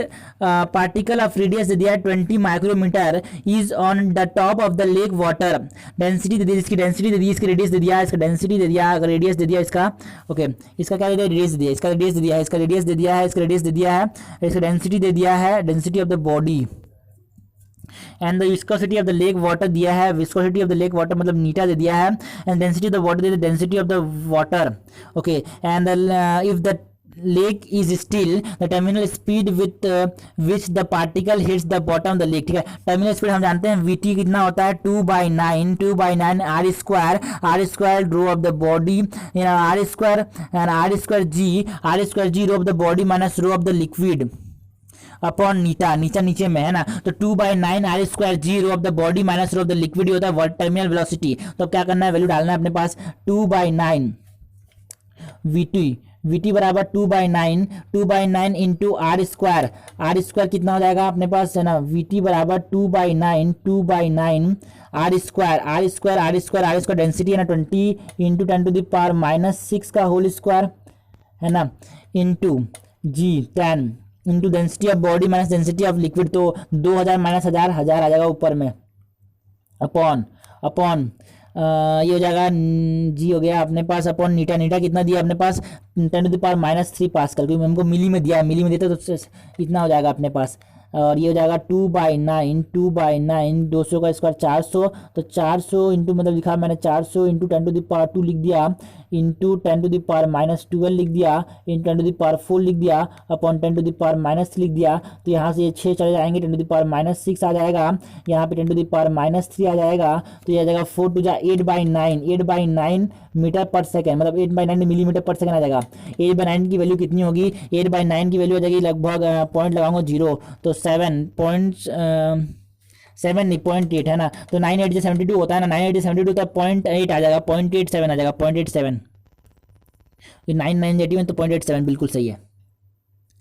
A point source of light is kept at a distance of 15 centimetre from a converging lens। एक converging lens है अपने पास, एक converging lens है बिल्कुल। इस converging lens की okay distance दिया है, पॉइंट सोर्स रखा कहाँ पे 15 सेंटीमीटर, पॉइंट सोर्स रखा 15 सेंटीमीटर आगे, इसके 15 सेंटीमीटर आगे लग दिया कि इसको एक पॉइंट सोर्स को 15 सेंटीमीटर आगे, यू हो जाएगा, ये क्या हो जाएगा? यू हो जाएगा from the converging lens. And on the optical axis the focal length दिया अपने पास, फोकल लेंथ दिया 10 ओके, एंड इट्स डायमीटर दिया, मतलब डायमीटर मतलब यहाँ से यहाँ तक की जो लेंथ है ना, यहाँ से यहाँ तक की लेंथ है ना 3 मीटर है। तो 3 मीटर या यहाँ से यहाँ तक की लेंथ, तो यहाँ से यहाँ तक की लेंथ कितनी होगी?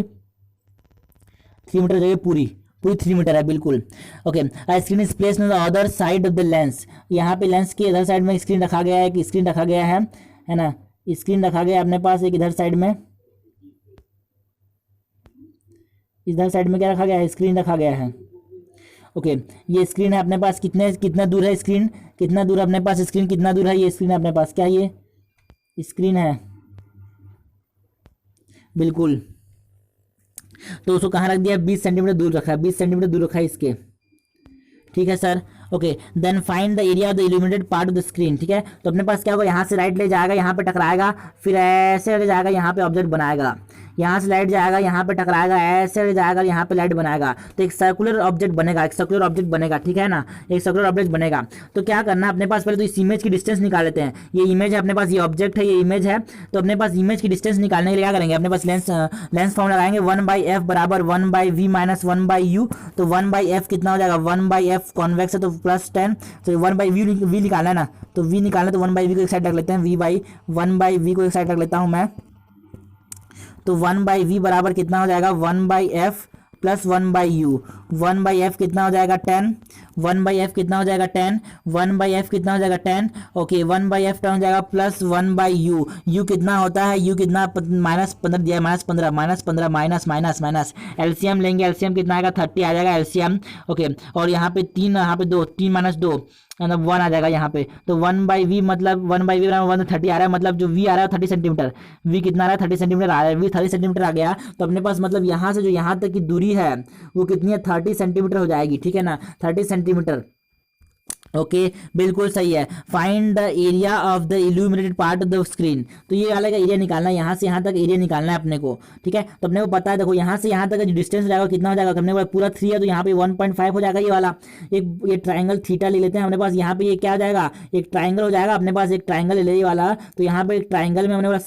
सिमिलर ट्राइंगल से ना बिल्कुल छोटे, एक बड़ा ट्राइंगल ये वाला, एक बड़ा ट्राइंगल ये वाला, एक छोटा ट्राइंगल ये वाला। ये बड़े वाला ट्राइंगल, छोटे वाला ट्राइंगल दोनों क्या है? सिमिलर हो जाएंगे। दोनों ट्राइंगल सिमिलर, तो हमें क्या करें? सिमिलर के केस में है ना, सिमिलरिटी ऑफ ट्राइंगल में क्या होता है? तो ट्राइंगल सिमिलर है तो उनके जो एडजेसेंट साइड का रेशियो होता है वो क्या होता है? इक्वल होता है। तो एडजेसेंट साइड का इक्वल कर देते हैं, एडजेसेंट साइड का रेशियो इक्वल करते हैं अपने पास। एडजेसेंट साइड क्या हो जाएगा? ये परपेंडिकुलर 1.5 अपॉन यहाँ से यहाँ तक का डिस्टेंस कितना है? 30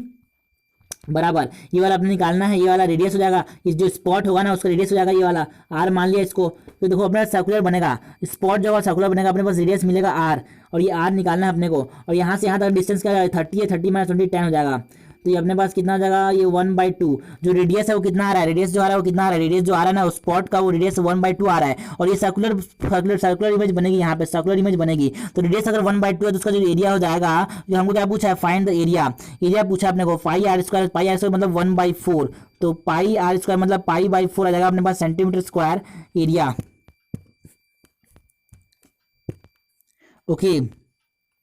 the refractive index of a prism is given as gamma नहीं म्यू बराबर cot a/2, म्यू बराबर cot a/2। Then the angle of minimum deviation in terms of angle of prism, angle of prism के term में angle of minimum deviation बताना है हमने, वो पता है mu, that is angle of prism क्या लिखते हैं? एंगल ऑफ प्रिज्म लिखते हैं okay sin a + delta minimum, sin a + delta minimum by 2 upon sin a/2। याद रखने का यहाँ पे जो sin a/2 जो है ना वो टोटल में नहीं है, एंगल बाई 2 था, एंगल बाई 2 है, एंगल बाई 2 है, एंगल बाई बाई टू है, एंगल बाई टू है, ठीक है, पूरा में टू नहीं है, पूरा में टू डिवाइड नहीं करना, एंगल को टू से डिवाइड कर देना है बस। ओके, अब क्या करो, म्यू की वैल्यू दे दे, कॉट जानते हैं, कॉट क्या होता है, cos theta upon sine theta, cot theta क्या होता है, cos theta upon sine theta, तो cos A by two upon sine A by two, cos A by two upon sine A by two जो हो जाएगा वो कितना हो जाएगा, sine A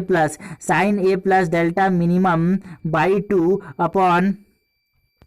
sign A by two, sine A by sine by two cancel हो जाएंगे। देखो मैं कॉस ए बाई टू को मैं लिख सकता हूँ, कॉस थीटा क्या होता है, sine A by, cos theta क्या होता है, कॉस थीटा होता है साइन 90 माइनस थीटा, तो साइन 90 माइनस थीटा मतलब मैंने बोला साइन 90 मतलब 90 लिखता हूँ, 90 minus theta that is A by two बराबर sine, okay, A plus delta minimum by two, sine sine cancel हो गए, तो अपने पास क्या हो जाएगा, यहाँ पे क्या हो जाएगा 90 minus A by two, 90 minus A by two बराबर ए प्लस, नहीं साइन 90 बाई टू तो है ना, 90 लिख ले, 90 लिख ले, A plus delta minimum by two, बिल्कुल सही है। तो अब मैंने क्या किया, 2 मल्टीप्लाई कर दिया, दो को मल्टीप्लाई कर दिया तो कितना आ जाएगा, 180 आ जाएगा, कितना आ जाएगा ये 180 आ जाएगा, 180 माइनस ये कितना आ जाएगा, जब दो को मैंने मल्टीप्लाई कर दिया उधर तो 180 आ गया, ये 180 माइनस ए बराबर ए प्लस डेल्टा मिनिमम आ जाएगा, तो जो डेल्टा मिनिमम आ जाएगा कितना आ जाएगा, 180 माइनस 2a, 180 माइनस 2a आ जाएगा, डेल्टा मिनिमम आ जाएगा 180 माइनस 2a, ये रहा 180 minus 2 delta minimum. Okay, 3 equal masses M are rigidly connected to each other by a massless rod of length L, forming an equilateral triangle as shown below. The assembly is to be given an angular velocity omega about an axis perpendicular to the triangle. बिल्कुल सही है। For fixed omega what is the ratio of kinetic energy of the assembly for an axis through b, एक axis b से पास हो रही है बिल्कुल, and to an axis passing through. तो काइनेटिक एनर्जी का रेशियो पूछा है, काइनेटिक एनर्जी जब बी से एक्सिस पास हो, अपन काइनेटिक एनर्जी बी से पास हो, तो काइनेटिक एनर्जी मतलब हमने बोला, देखो काइनेटिक एनर्जी बराबर हाफ आई ओमेगा स्क्वायर होता है ना, हाफ आई ओमेगा स्क्वायर होता है, हाफ आई ओमेगा स्क्वायर, तो यहाँ पे ए का यहाँ पे बी का ओमेगा स्क्वायर, देखो ओमेगा तो फिक्स्ड है बोला दोनों, सिंपल सी बात है। काइनेटिक एनर्जी देखे हमको गुमराह करना चाह रहा है, हमको कंफ्यूज करना चाह रहा है, इतना बड़ा लैंग्वेज देके अपने वो बड़ा डिफिकल्ट बनाना चाहता है क्वेश्चन को, लेकिन सिंपल सा क्वेश्चन है, सिंपल सी लाइन है, अपने को सी पर सिर्फ क्या निकालना है, सी पर सिर्फ क्या निकालना है, अपने पास मूवमेंट ऑफ इनर्शिया का रेशियो निकाल लेना है, बी के about movement of inertia I b हो जाएगा सपोज, और अपॉन ए के अपोज हमारे पास क्या आ जाएगा मूवमेंट ऑफ इनर्शिया आई ए, तो आई बी बाई आई ए निकाल लेना है। तो देखो अपने पास क्या है, एक्सिस कैसे बाहर आ रही है, एक्सिस कहाँ आ रही है, बाहर आ रही है, एक्सिस कहाँ आ रही है, बाहर आ रही है। अगर एक्सिस बाहर आ रही है इसका मतलब है यहाँ पे जो डिस्टेंस है वो कितना है, एल और एल है, बाहर एक्सिस आ रही है, अपने पास जो मूवमेंट ऑफ इनर्शिया होगा वो m l square plus m l square होगा, m l square plus m l square, यहाँ पे क्या हो जाएगा, इसके लिए तो खुद का जीरो, क्योंकि एक्सिस में खुद लाएगा तो जीरो हो जाएगा, m l square plus m l square 2 m l square जाएगा आई बी के cross, it is 2 m l square, कितना आ जाएगा 2 एम एल स्क्वायर जाएगा आई बी के क्रॉस, और एक क्रॉस देखेंगे हमने बोला एक क्रॉस कितना हो जाएगा, एक क्रॉस आई ए जो हो जाएगा, आई ए के क्रॉस क्या हो जाएगा, बिल्कुल जा तो बाद में, ओके आई ए जो हो जाएगा वो कितना हो जाएगा, आई ए बराबर कितना हो जाएगा, आई ए बराबर हो जाएगा कितना अपने पास है ना, अपने पास कितना हो जाएगा, तीन है अपने पास, तीन पार्टिकल है, एम एल स्क्वायर हो जाएगा 3 एम एल स्क्वायर, यहाँ पे एल कितना हो जाएगा, एल डैश, मैंने बोला एल डैश, ठीक है ना। तो यहाँ पे हमेशा ये चीज याद रखने की है कि जो सेंट्रियोइड है ट्राइंगल के सेंट्रियोइड से उसके एज तक का, उसके मैंने कॉर्नर तक का जो डिस्टेंस होता है वो √2 टाइम्स होता है उसके साइड के, √3 टाइम्स होता है उसके साइड के, मतलब ये हो जाएगा एल बाई √3, एल बाई √3 हो जाता है इसके साइड के, तो ये हो जाएगा स्क्वायर करूंगा तो 3 एम एल स्क्वायर बाई 3, तो ये जाएगा एम एल स्क्वायर जाएगा आई ए के क्रॉस, एम एल स्क्वायर जाएगा ए के क्रॉस, बी के क्रॉस क्या है 2 एम एल स्क्वायर, तो हमने बोला आई बी बाई आई ए निकालना है, आई बी बाई आई ए निकालना है, तो कितना हो जाएगा, आई बी बाई आई ए कितना हो जाएगा सर, हमने बोला 2/1 दैट इज 2:1 आ जाएगा, okay 2/1 okay. A solid cylinder of mass 20 kg rotate about its axis with an angular speed of 100 radian per second. The radius of the cylinder is this. हमको बोला है मास दिया है 20 kg, मास दिया है 20 kg, मास कितना दिया है 20 kg, बिल्कुल सही है। और solid cylinder of mass 20 kg rotate about its axis with an angular speed of 100 radian per second, 100 radian per second, बिल्कुल सही है। The radius of the cylinder दे दिया अपने पास। चलो यार इसको क्यों लिख रहा है, हमने बोला मास दे दिया अपने पास, मास दे दिया अपने पास, मास दे दिया, स्पीड दिया, एंगुलर स्पीड मतलब ओमेगा दे दिया है, मास दे दिया है, और रेडियस दे दिया r r. Okay, what is the magnitude of the angular momentum of the cylinder about its axis. तो देखो इसके एक्सिस के बाद एंगुलर मोमेंटम निकालना है। एंगुलर मोमेंटम पता है अपने को, है ना, आई ओमेगा होता है ना एंगुलर मोमेंटम एल, ठीक है। तो आई क्या होता है एक्सिस के अबाउट, हमने बोला देखो सॉलिड है ना, सॉलिड है तो अपने पास क्या करो, इसको चिपका कर दो, इसको चपटा दो, हमने चपटा दिया तो क्या होगा, डिस्क बन गया, डिस्क बन गया। डिस्क के सेंटर के अबाउट क्या होता है moment of inertia, mr²/12, mr²/2 होता है, mr²/2 होता है, mr²/2 होता है, ठीक है ना। ओके, तो mr²/2 हो जाएगा अपने पास mr²/2 हो जाएगा इसका मोमेंट ऑफ इनर्शिया। इसका मास कितना दिया 20 kg इंटू r² कितना हो जाएगा, r² कितना हो जाएगा, r² कितना हो जाएगा, r² radius of the cylinder is r² 1/20 1/4 तो 1/16 हो जाएगा। ओके, mr² बाई कितना, mr²/2 2 कितना 2 नीचे में 2 लिख दिया। ओमेगा कितना हो गया, ओमेगा कितना हो गया, ओमेगा हो गया अपने पास 100 हो गया, ओमेगा बराबर एल, 100 हो गया ओमेगा बराबर एल, 100 हो गया ओमेगा बराबर एल, ठीक है। ओके, तो ये 1 हो जाएगा, ये 10 हो जाएगा, तो ये हो जाएगा अपने पास 25 जा, ये हो जाएगा 4 जा, तो अपने पास 250/4 250/4 कितना होगा, ये 1 जा, ये हो जाएगा 6 और फिर 10 62.5 जूल आ जाएगा अपने पास, joule second 62.5 joule second. Okay, the input resistance of a common emitter amplifier is 330 ohm and the load resistance is 5 ohm, ठीक है। इनपुट दे दिया अपने पास, इनपुट रेजिस्टेंस दे दिया, आर इन दे दिया, आर इन दे दिया, और आर आउट दे दिया, आर आउट कितना दे दिया, आर आउट कितना दे दिया 5 किलो ओम दे दिया। Change of the base current is 15 micro ampere, change base current में कितना चेंज आ रहा है, डेल्टा आई बी दे दिया अपने पास, डेल्टा आई बी दे दिया, डेल्टा आई बी दे दिया है। Change in the collector current is कितना, delta 15 micro ampere. The change in the collector current जो डेल्टा आईसी हो जाएगा, कलेक्टर करंट में डेल्टा आईसी कितना हो जाएगा 1 milli ampere, 1 milli ampere. The voltage gain is, voltage gain का मतलब है गेन मिल रहा है, output upon input, voltage gain जो होगा वो आउटपुट अपॉन इनपुट होगा, वोल्टेज गेन जो होगा, वोल्टेज गेन जो होगा वो V out upon V in होगा ना, V out upon V in, तो वी बराबर आई आर, तो वी आउट मतलब I out, R out, I out जो होगा वो कितना होगा वीसी होगा। कलेक्टर के ग्राउंड से तो हम करंट ले रहे हैं ना, कलेक्टर के ग्राउंड से हम क्या ले रहे हैं, करंट ले रहे हैं, तो 1 मिली एम्पियर हो जाएगा ये अपने पास 1 मिली एम्पियर, ठीक है ना। तो आई हो जाएगा 1 मिली मीटर -3, ओके, इंटू बताओ आर आउटपुट कितना है सर, 5000 अपॉन आर इन 330 हो जाएगा, R in upon into V in को हो जाएगा, वी मतलब बेस करंट में चेंज आएगा कितना आ रहा है माइक्रो में 10⁻⁻6 के जितना, ये 10⁻³ आ गया, ये जीरो चला गया। ओके, हमने बोला 500 अपॉन 15 इंटू 33 इंटू 10⁻³ अच्छा है। ये हो जाएगा अपने पास, ये हो जाएगा अपने पास, ये हो जाएगा 3, ये हो जाएगा 100, ये हो जाएगा 3, ये हो जाएगा 100, तो अपने पास हो जाएगा 100/999 100/99 और ये हो जाएगा इंटू 10⁻³ तो 100/99 कितना हो जाएगा 1 पॉइंट, फिर कितना आ जाएगा 1 आएगा, पॉइंट 0 लगाऊंगा, फिर 2 0 आने के बाद ये आ जाएगा 1 1.01 मतलब पॉइंट लगाने के बाद एक जीरो, एक और जीरो लगाने के बाद एक जीरो, मतलब 1.01 आ रहा है। इसको 100 से मल्टीप्लाई करेंगे तो 1010 आ जाएगा अपने पास, क्या 1010 आ जाएगा वोल्टेज गेन, 1010 आ जाएगा अपने पास वोल्टेज गेन, 1010 आ जाएगा voltage gain. Okay, when the forward bias voltage of diode is changed from 0.6 volt to 0.7 volt, the current changes from 5 to 15, then forward bias resistance। Simple सी बात, ज्यादा दिमाग में आना। मैं बोला सेमी कंडक्टर पूरा क्या है, सेमी कंडक्टर में पूरा क्या है, V बराबर आई आर है, तो यहाँ पे V बराबर आई आर लगाना, V बराबर आई आर हो जाएगा, तो R बराबर V/I हो जाएगा, तो V कितना हो जाएगा 0.1 चेंज निकालना है, चेंज मतलब चेंज लिख दो, सिंपल सी बात चेंज लिख दो, तो जगह 10 मिली एम्पियर 10⁻⁻3। यहाँ पे जल्दी में गलती हो जाती है, यहाँ पे जल्दी में कैलकुलेशन में गलती हो जाती है ना, तो यहाँ पे 10⁻2 लिखूंगा, तो -2 लिखूंगा, ऊपर जाएगा 100 हो जाएगा, तो 100 इंटू 0.1 क्या होगा यहाँ पे 100 इंटू 0.1 मतलब 1/10 मतलब 10 आ रहा है अपने पास, 10 ओम आ रहा है रेजिस्टेंस, कितना आ रहा है 10 ओम आ रहा है रेजिस्टेंस, कितना आ रहा है 10 ओम। Okay, the coefficient of apparent expansion of mercury in the glass vessel is 153 × 10⁻⁶ and in a steel vessel is इतना। देखो अपने पास क्या बोला है, मरकरी का apparent expansion किसके, ग्लास के वेसल पे कितना है, इतना है। अपने पास स्टील का जो apparent expansion मतलब स्टील का नहीं, मरकरी का ही apparent expansion स्टील के वेसल में कितना है, इतना है। और लीनियर एक्सपांसन किसका दे दिया, स्टील का दे दिया, अपने को पूछा लीनियर एक्सपांसन बताओ किसका, ग्लास का, तो हमको पता है गामा अपेरेंट जो हमको प्रतीत होगा गामा अपेरेंट जो हमको लगेगा कि ऐसा हो रहा है, गामा अपेरेंट जो होगा वो गामा रियल जो एक्चुअल में होगा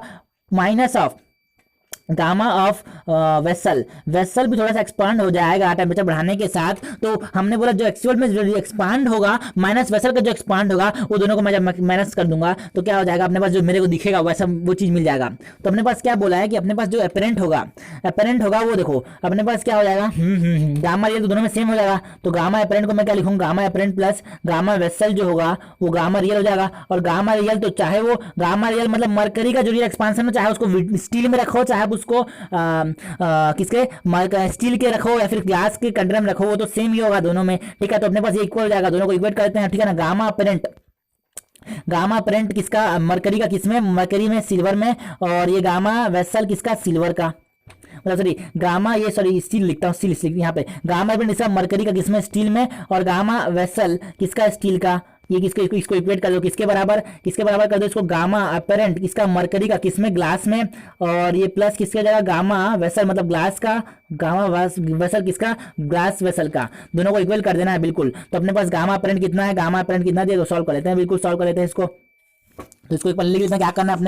अपने पास क्या करना है, गामा अपेरेंट किसका, मरकरी का, किस पे, स्टील पे प्लस गस प्लस गामा वेसल किसका, स्टील का, गामा वेसल किसका, स्टील का, बराबर हो जाएगा गामा अपेरेंट किस पे, बिल्कुल गामा अपेरेंट किसका, ग्लास का, ओके, मरकरी का गामा अपेरेंट किस पे, ग्लास पे, प्लस गामा ऑफ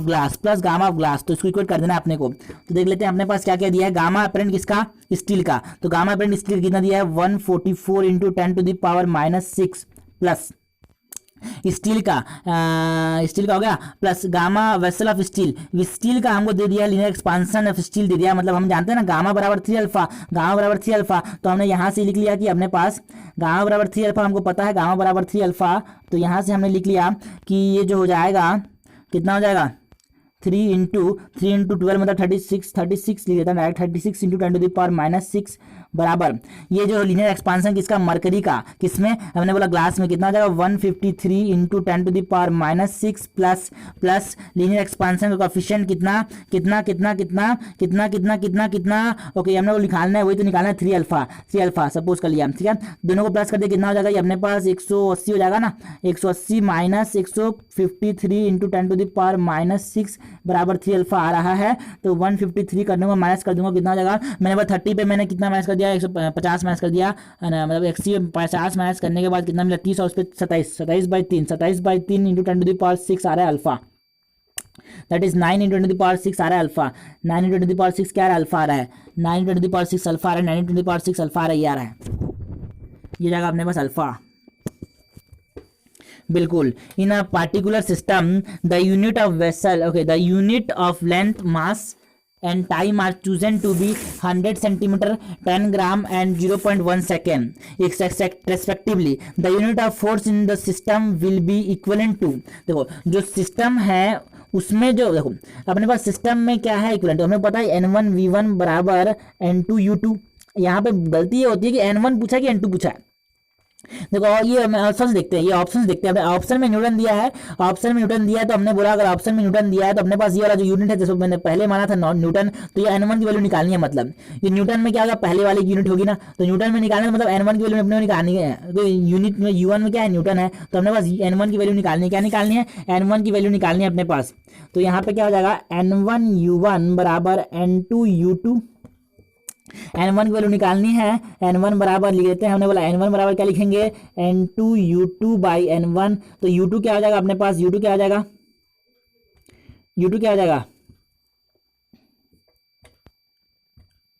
ओके, तो अपने पास जो N2 हो जाएगा बाद में हमने बोला कितना हो जाएगा, है ना, हमने पता है फोर्स का जो अपने पास डायमेंशन होता है वो MLT-2 होता है, तो अपने पास क्या आ जाएगा, ये M2/M1 into L2/L1 into T2/T1 की पावर -2, बस यहाँ पे वैल्यू पुट करनी है, M2 कितना ले लिया, दूसरे यूनिट में 10 ग्राम ले लिया, इनिशियली केजी होता है, यहाँ पे केजी होता है पहले वाले यूनिट में, इनिशियली कितना होता है, केजी होता है यहाँ पे, ठीक है, इंटू L2 ले लिया वहाँ पे 10 सेंटीमीटर, और इनिशियली यहाँ पे कितना होता है 1 मीटर, और यहाँ पे जो टाइम ले लिया T2 कितना ले लिया 0.1 सेकेंड, और यहाँ पे सेकेंड की पावर -2, बिल्कुल सही है। तो अपने पास क्या करना है, इसको कैलकुलेट करना है, कैलकुलेट कर लेते हैं बिल्कुल। तो 10 kg अपॉन क्या बोला, 10 kg अपॉन, तो 10 ग्राम दिया ना, 10 ग्राम दिया ना, और 10 ग्राम को मैंने चलो 10 ग्राम लिखा है, तो केजी को मैं 1000 ग्राम लिख सकता हूँ क्या, बिल्कुल लिख सकता हूँ। इंटू ऊपर में लिखा है 10 सेंटीमीटर, तो 10 सेंटीमीटर लिखा है, तो मैं नीचे को क्या लिख सकता हूँ, 1 मीटर को 100 सेंटीमीटर लिख सकता हूँ क्या, बिल्कुल लिख सकता हूँ। और ऊपर में तो लिखा है 10 टू द पावर 0.1 की पावर -2 लिख सकता हूँ, बिल्कुल लिख सकता हूँ। ये 10 टू द पावर -2 कर दिया, ये जी से जी कैंसिल हो गया, सेंटीमीटर सेंटीमीटर कैंसिल हो गया, ये 0 0, ये 0 ये 0, तो 1/1000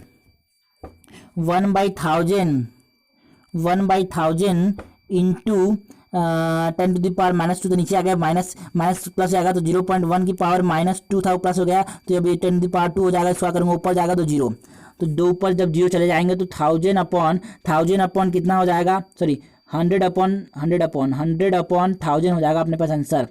तो ये हो जाएगा 1/10 अपने पास नई यूनिट में, मतलब N2 N1 आएगा, सॉरी ये N1 आएगा, N1 की वैल्यू आ जाएगी 1/10 किसकी वैल्यू आएगी, N1 की वैल्यू आएगी। L1 की वैल्यू कितनी आएगी, वो N1 की वैल्यू 10 आएगी, 1/10, सॉरी नॉट 10, क्योंकि देखो अपने को क्या न्यूटन, यूनिट देख लेंगे, यूनिट से न्यूटन, अगर न्यूटन दिया है तो अपने पास N1 जो होगा तो वही तो न्यूटन होगा, क्योंकि U1 जो होगा वो न्यूटन होगा, इसीलिए तो M1 की वैल्यू न्यूटन में आएगी, तो 1/10 आ जाएगा आंसर अपने पास। Okay, two light wave having the same wavelength in the vacuum are in phase initially. Then the first ray travel a path L1 through a medium of refractive index mu1, while the second ray travel a path L2 through a medium of refractive index mu2. ठीक है, अपने पास क्या है, एक light रे है जो कि मीडियम L1 डिस्टेंस ट्रैवल करता है mu1 वाले रिफ्रैक्टिव इंडेक्स से, और एक और जो ही है अपने पास mu2 जो रिफ्रैक्टिव इंडेक्स वाले मीडियम से L2 डिस्टेंस ट्रैवल करता है, बिल्कुल है ना। ओके, तो क्या पूछा था, wave then combine to observe interference. ये जो वेव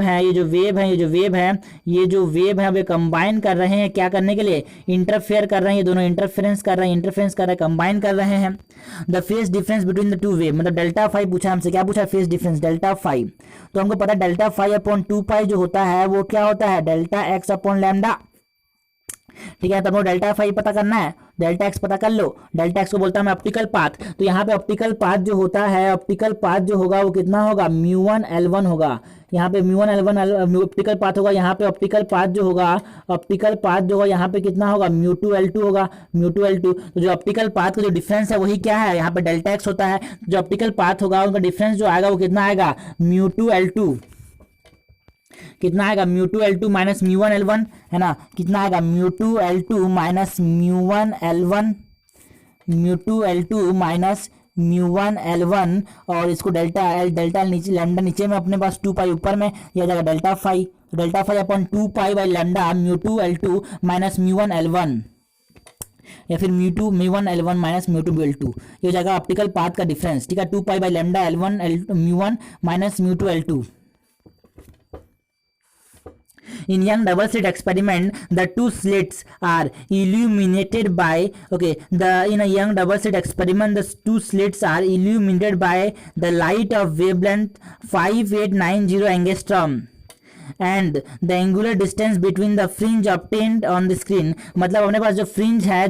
उनके बीच की जो एंगुलर डिस्टेंस दिया है वो कितना दिया है, 0.2 दिया है, कितना दिया है, 0.2 डिग्री दिया है, बिल्कुल दिया है, 0.2 डिग्री दिया है। If the whole apparatus is immersed in water, अपने बोला इसको ओमेगा बोलते हैं प्यार से, क्या बोलते हैं, ओमेगा बोलते हैं प्यार से। If the whole apparatus is immersed in water then the angular fringe width will be, सबको पानी में डाल दिया, इसको कहाँ डाल दिया, पानी में डाल दिया, तो एंगुलर फ्रिंज विड्थ जो होगी W डैश जो कितनी हो जाएगी, W बाई म्यू हो जाएगी, W कितना है 0.2 अपॉन म्यू कितना हो जाएगा, म्यू कितना 4/3 बोला है, 4/3 बोला है, तो अपने पास क्या हो जाएगा, ये 0.6 अपॉन 4 दैट इज 2/3, 0.2/3, तो ये हो जाएगा 0.15 हो जाएगा, है ना, 0.15 हो जाएगा। Okay.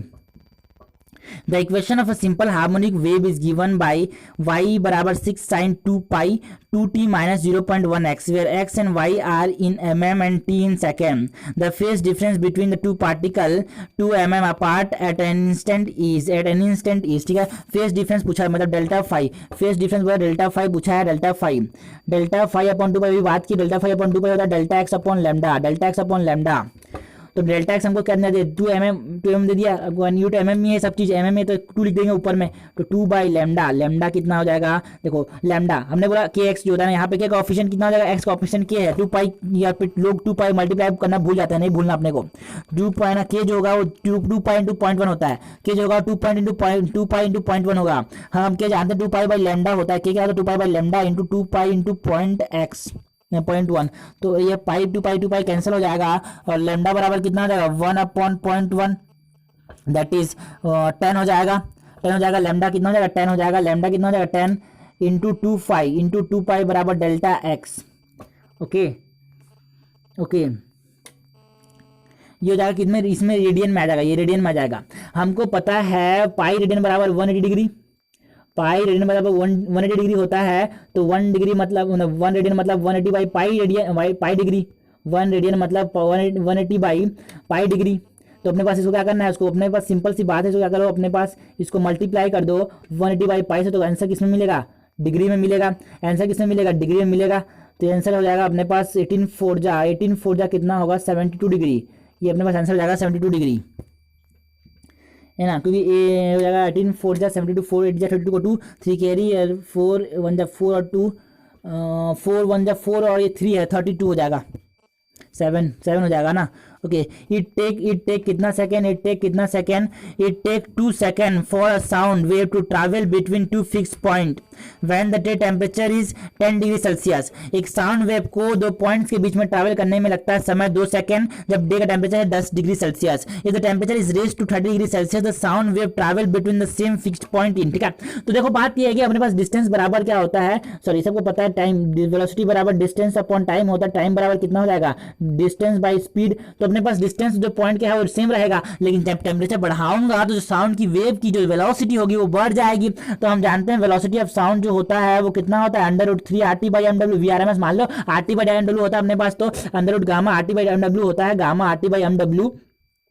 ओके, तो यहाँ पे इसको छोड़ो, v is proportional to √t, v किसके प्रोपोर्शनल, √t के प्रोपोर्शनल है, तो क्या करना है जो t होगा ना डिस्टेंस तो सेम होगा, तो t is proportional to 1/√t, तो टाइम जो होगा इनवर्सली प्रोपोर्शनल टू 1/√t, तो t1 जो था कितना लग रहा था अपने पास 2 second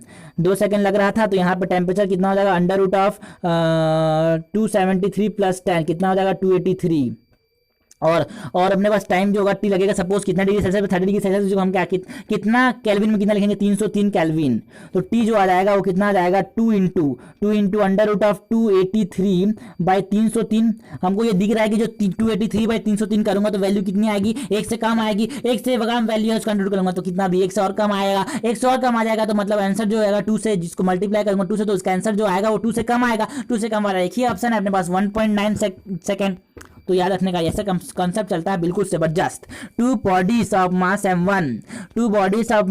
and m2 are infinitely at rest at an infinite distance apart, okay अपने पास 2 बॉडी थे m1 and m2 बहुत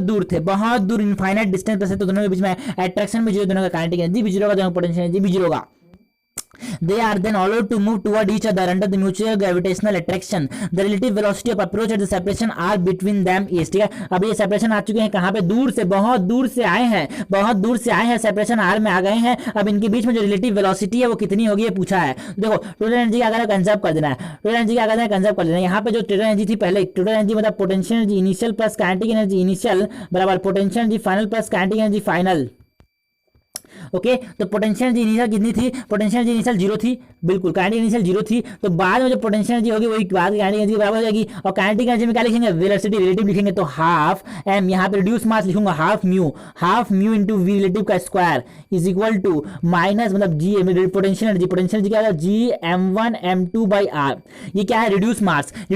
मतलब जो 2 कंबाइंड पार्टिकल्स को अगर मैं एक कंबाइंड पार्टिकल बनाना चाहता हूं तो उसका मास कितना लिखूंगा m1 m2 upon m1 plus m2, जो म्यू होता है जिसको रिड्यूस मास बोलता हूं वो कितना होता है mu is equal to m1 m2 upon m1 plus m2, ये होता है रिड्यूस मास, तो यहां पे लिखूंगा half m1 m2 upon m1 plus m2 और इंटू वी रिलेटिव, यही को निकालना है, इसको v स्क्वायर मान लेता हूं, ये हो जाएगा अपने पास g m1 m2 upon r, ये m1 m2 कैंसिल हो जाएंगे, अपने पास v कितना आ जाएगा, v आ जाएगा अपने पास 2g है ना m1 plus m2 by r का अंडर रूट, तो अपने पास आंसर कौन सा मिल रहा है 2g m1 m2 by r का अंडर रूट, पहला ऑप्शन, ओके हमको पूछा है ball is release from the top of a tower, the ratio of the work done by the force of gravity in first second, second second and third second. हमको क्या पूछा है, work done का ratio पूछा है। Work done होता है force into displacement. देखो भाई सिंपल सी बात है, अगर कोई भी बॉडी को ऊपर से मैं नीचे गिराऊंगा तो उसमें जो ग्रेविटेशनल फोर्स होगा हर समय mg mg mg लगेगा, तो फोर्स तो सेम है, लेकिन डिस्प्लेसमेंट जो होगा फर्स्ट सेकंड में कितना ट्रैवल करेगा, ये उसने हमको दिमाग लगाने के लिए बोला। देखो पूछना तो एक ही चीज आता है हमसे, अलग तरीके से पूछ रहा है। वो सिंपल सा ही पूछ सकता था कि अपने पास बताओ ऊपर से नीचे गिराएंगे नीचे तो कितना सेकंड लगेगा, है ना। पहले डिस्टेंस को मतलब एक सेकंड में कितना डिस्टेंस ट्रैवल करेगा, दूसरे सेकंड में कितना डिस्टेंस ट्रैवल करेगा, तीसरे सेकंड में कितना डिस्टेंस ट्रैवल करेगा। इसका जो रेशियो होता है वो 1:3:5 होता है। लेकिन एक सेकंड में, 2 सेकंड में और 3 सेकंड में जो डिस्टेंस ट्रैवल करता है इसका रेशियो होता है 1:4:9। दोनों में डिफरेंस है। हमने बोला कोई फर्स्ट आया, मैंने बोला 1 सेकंड में, और इसने बोला है 1 सेकंड पे, तो 1 सेकंड पे 1 सेकंड में भी अंतर है। देखो 1 सेकंड पे, 2 सेकंड पे और 3 सेकंड पे जो डिस्टेंस ट्रैवल करता है उसका रेशियो आता है 1:ओके हमने बोला 1:3:9 है ना। ओके 1:3:5, 1 सेकंड, 1 सेकंड में, 2 सेकंड में और 3 सेकंड में। लेकिन अगर हमको बोला मतलब मतलब 1 सेकंड पे, 2 सेकंड पे, 3 सेकंड पे जो डिस्टेंस ट्रैवल करता है उसका रेशियो 1:3:5 आता है। लेकिन 1 सेकंड में, 2 सेकंड में और 3 सेकंड में जो डिस्टेंस ट्रैवल करता है उसका रेशियो 1:4:9:16 आता है, ठीक है। लेकिन हमको यहाँ पे पूछा डिस्टेंस का रेशियो 1 सेकंड। देखो फर्स्ट बोला है, फर्स्ट सेकंड मतलब 1 सेकंड पे, 1 सेकंड पे, हाँ 1 सेकंड पे, ओके सेकंड 1 सेकंड पे, है ना। तो दूसरे सेकंड पे, दूसरे सेकंड में, है ना। यार क्या हिंदी इंग्लिश, है ना। तो हमने बोला दूसरे सेकंड में कितना डिस्टेंस ट्रैवल करेगा, ऊपर से कोई गिरेगा तो पहले सेकंड में वो 1 मीटर ट्रैवल करता है, तो ये फिक्स्ड है। कोई भी बॉडी दूसरे सेकंड में कितना ट्रैवल करेगा, मतलब 3 मीटर ट्रैवल करेगा। तीसरे सेकंड मतलब सेकंड में कितना ट्रैवल करेगा, 3 मीटर। और थर्ड सेकंड में कितना डिस्टेंस ट्रैवल करता है, 5 मीटर। तो जो रेशियो है distance travel in nth second वो कितना होता है, 1:3:5। और distance travel in n second होता है 1:4:9:16, ठीक है। तो यहाँ पे वर्क डन से हम वो सिंपली इनडायरेक्टली क्या पूछना चाहता है, डिस्टेंस ट्रैवल का रेशियो। तो 1:3:5 हो जाएगा nth सेकंड पे डिस्टेंस ट्रैवल, ये अपना आंसर हो जाएगा। अब एक क्वेश्चन छूटा था, कौन सा वाला, ये वाला 17 वाला। ये क्वेश्चन छूटा था कौन सा, 17 वाला। बिल्कुल इसको बना लेते हैं, 17 वाला क्वेश्चन छूटा था उसको बना लेते हैं, बिल्कुल बनाते हैं। बिल्कुल वो 1 सेकंड में छूटा उसको क्वेश्चन बनाते हैं। 17 नंबर की बात करते हैं। The relation between internal energy U, pressure P and volume V of a gas in adiabatic process. हमको दे दिया U बराबर A प्लस PdV और plus BPV where A, B are constant. What is the effective value of adiabatic constant gamma? Gamma पता है अपने को, पता है PV की पावर क्या होता है, गामा होता है। PV की पावर क्या होता है, गामा होता है। PV की पावर क्या होता है, गामा होता है। PV की पावर होता है गामा बराबर कांस्टेंट। PV की पावर गामा बराबर कांस्टेंट होता है। ओके तो हमने बोला गामा की वैल्यू हमको निकालनी है सर, गामा की वैल्यू निकालनी है तो मतलब V की पावर में कुछ है उसको निकालना है। तो क्या करो, एक बार जिसको हमको पता है डेल्टा क्यू एडियाबेटिक प्रोसेस। हमने बोला थोड़ा लंबा क्वेश्चन है तो ऊपर से जल्दी धीरे बनाता है, लंबा क्वेश्चन धीरे बनाना चाहिए, गलती हो जाती है जल्दी क्वेश्चन में। तो डेल्टा क्यू बराबर du प्लस डेल्टा डब्ल्यू, बच्चे को पता है ये डेल्टा क्यू बराबर du प्लस डेल्टा डब्ल्यू। हमने बोला एडियाबेटिक प्रोसेस में डेल्टा क्यू 0 होता है, ये सबको पता है। ओके हमने बोला कि जब क्या हो जाएगा अपने पास du जो हो जाएगा वो माइनस डेल्टा डब्ल्यू हो जाएगा। डेल्टा डब्ल्यू कितना होता है P डेल्टा V मतलब dv मान लो, तो छोटा सा इंटरवल में क्या हो जाएगा, dv हो जाएगा। हमने बोला du मतलब चेंज इन इंटरनल एनर्जी, जो कि क्वेश्चन हमको दे दिया, कितना दे दिया, A प्लस B PV दे दिया इतना। चलो इसको डिफरेंशिएट कर दिया जाए, इसको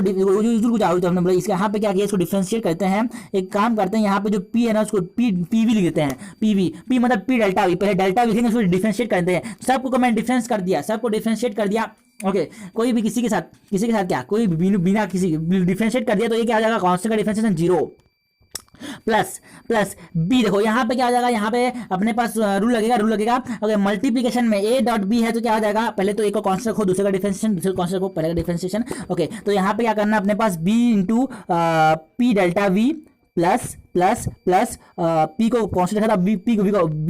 V डेल्टा P बराबर P dV हो जाएगा। ये माइनस हो जाएगा, माइनस आता है तो अब इधर ले आता हूँ, इसको मैं क्या लेता हूँ, इधर साइड ले आता हूँ, ठीक है ना। तो अपने पास BP dV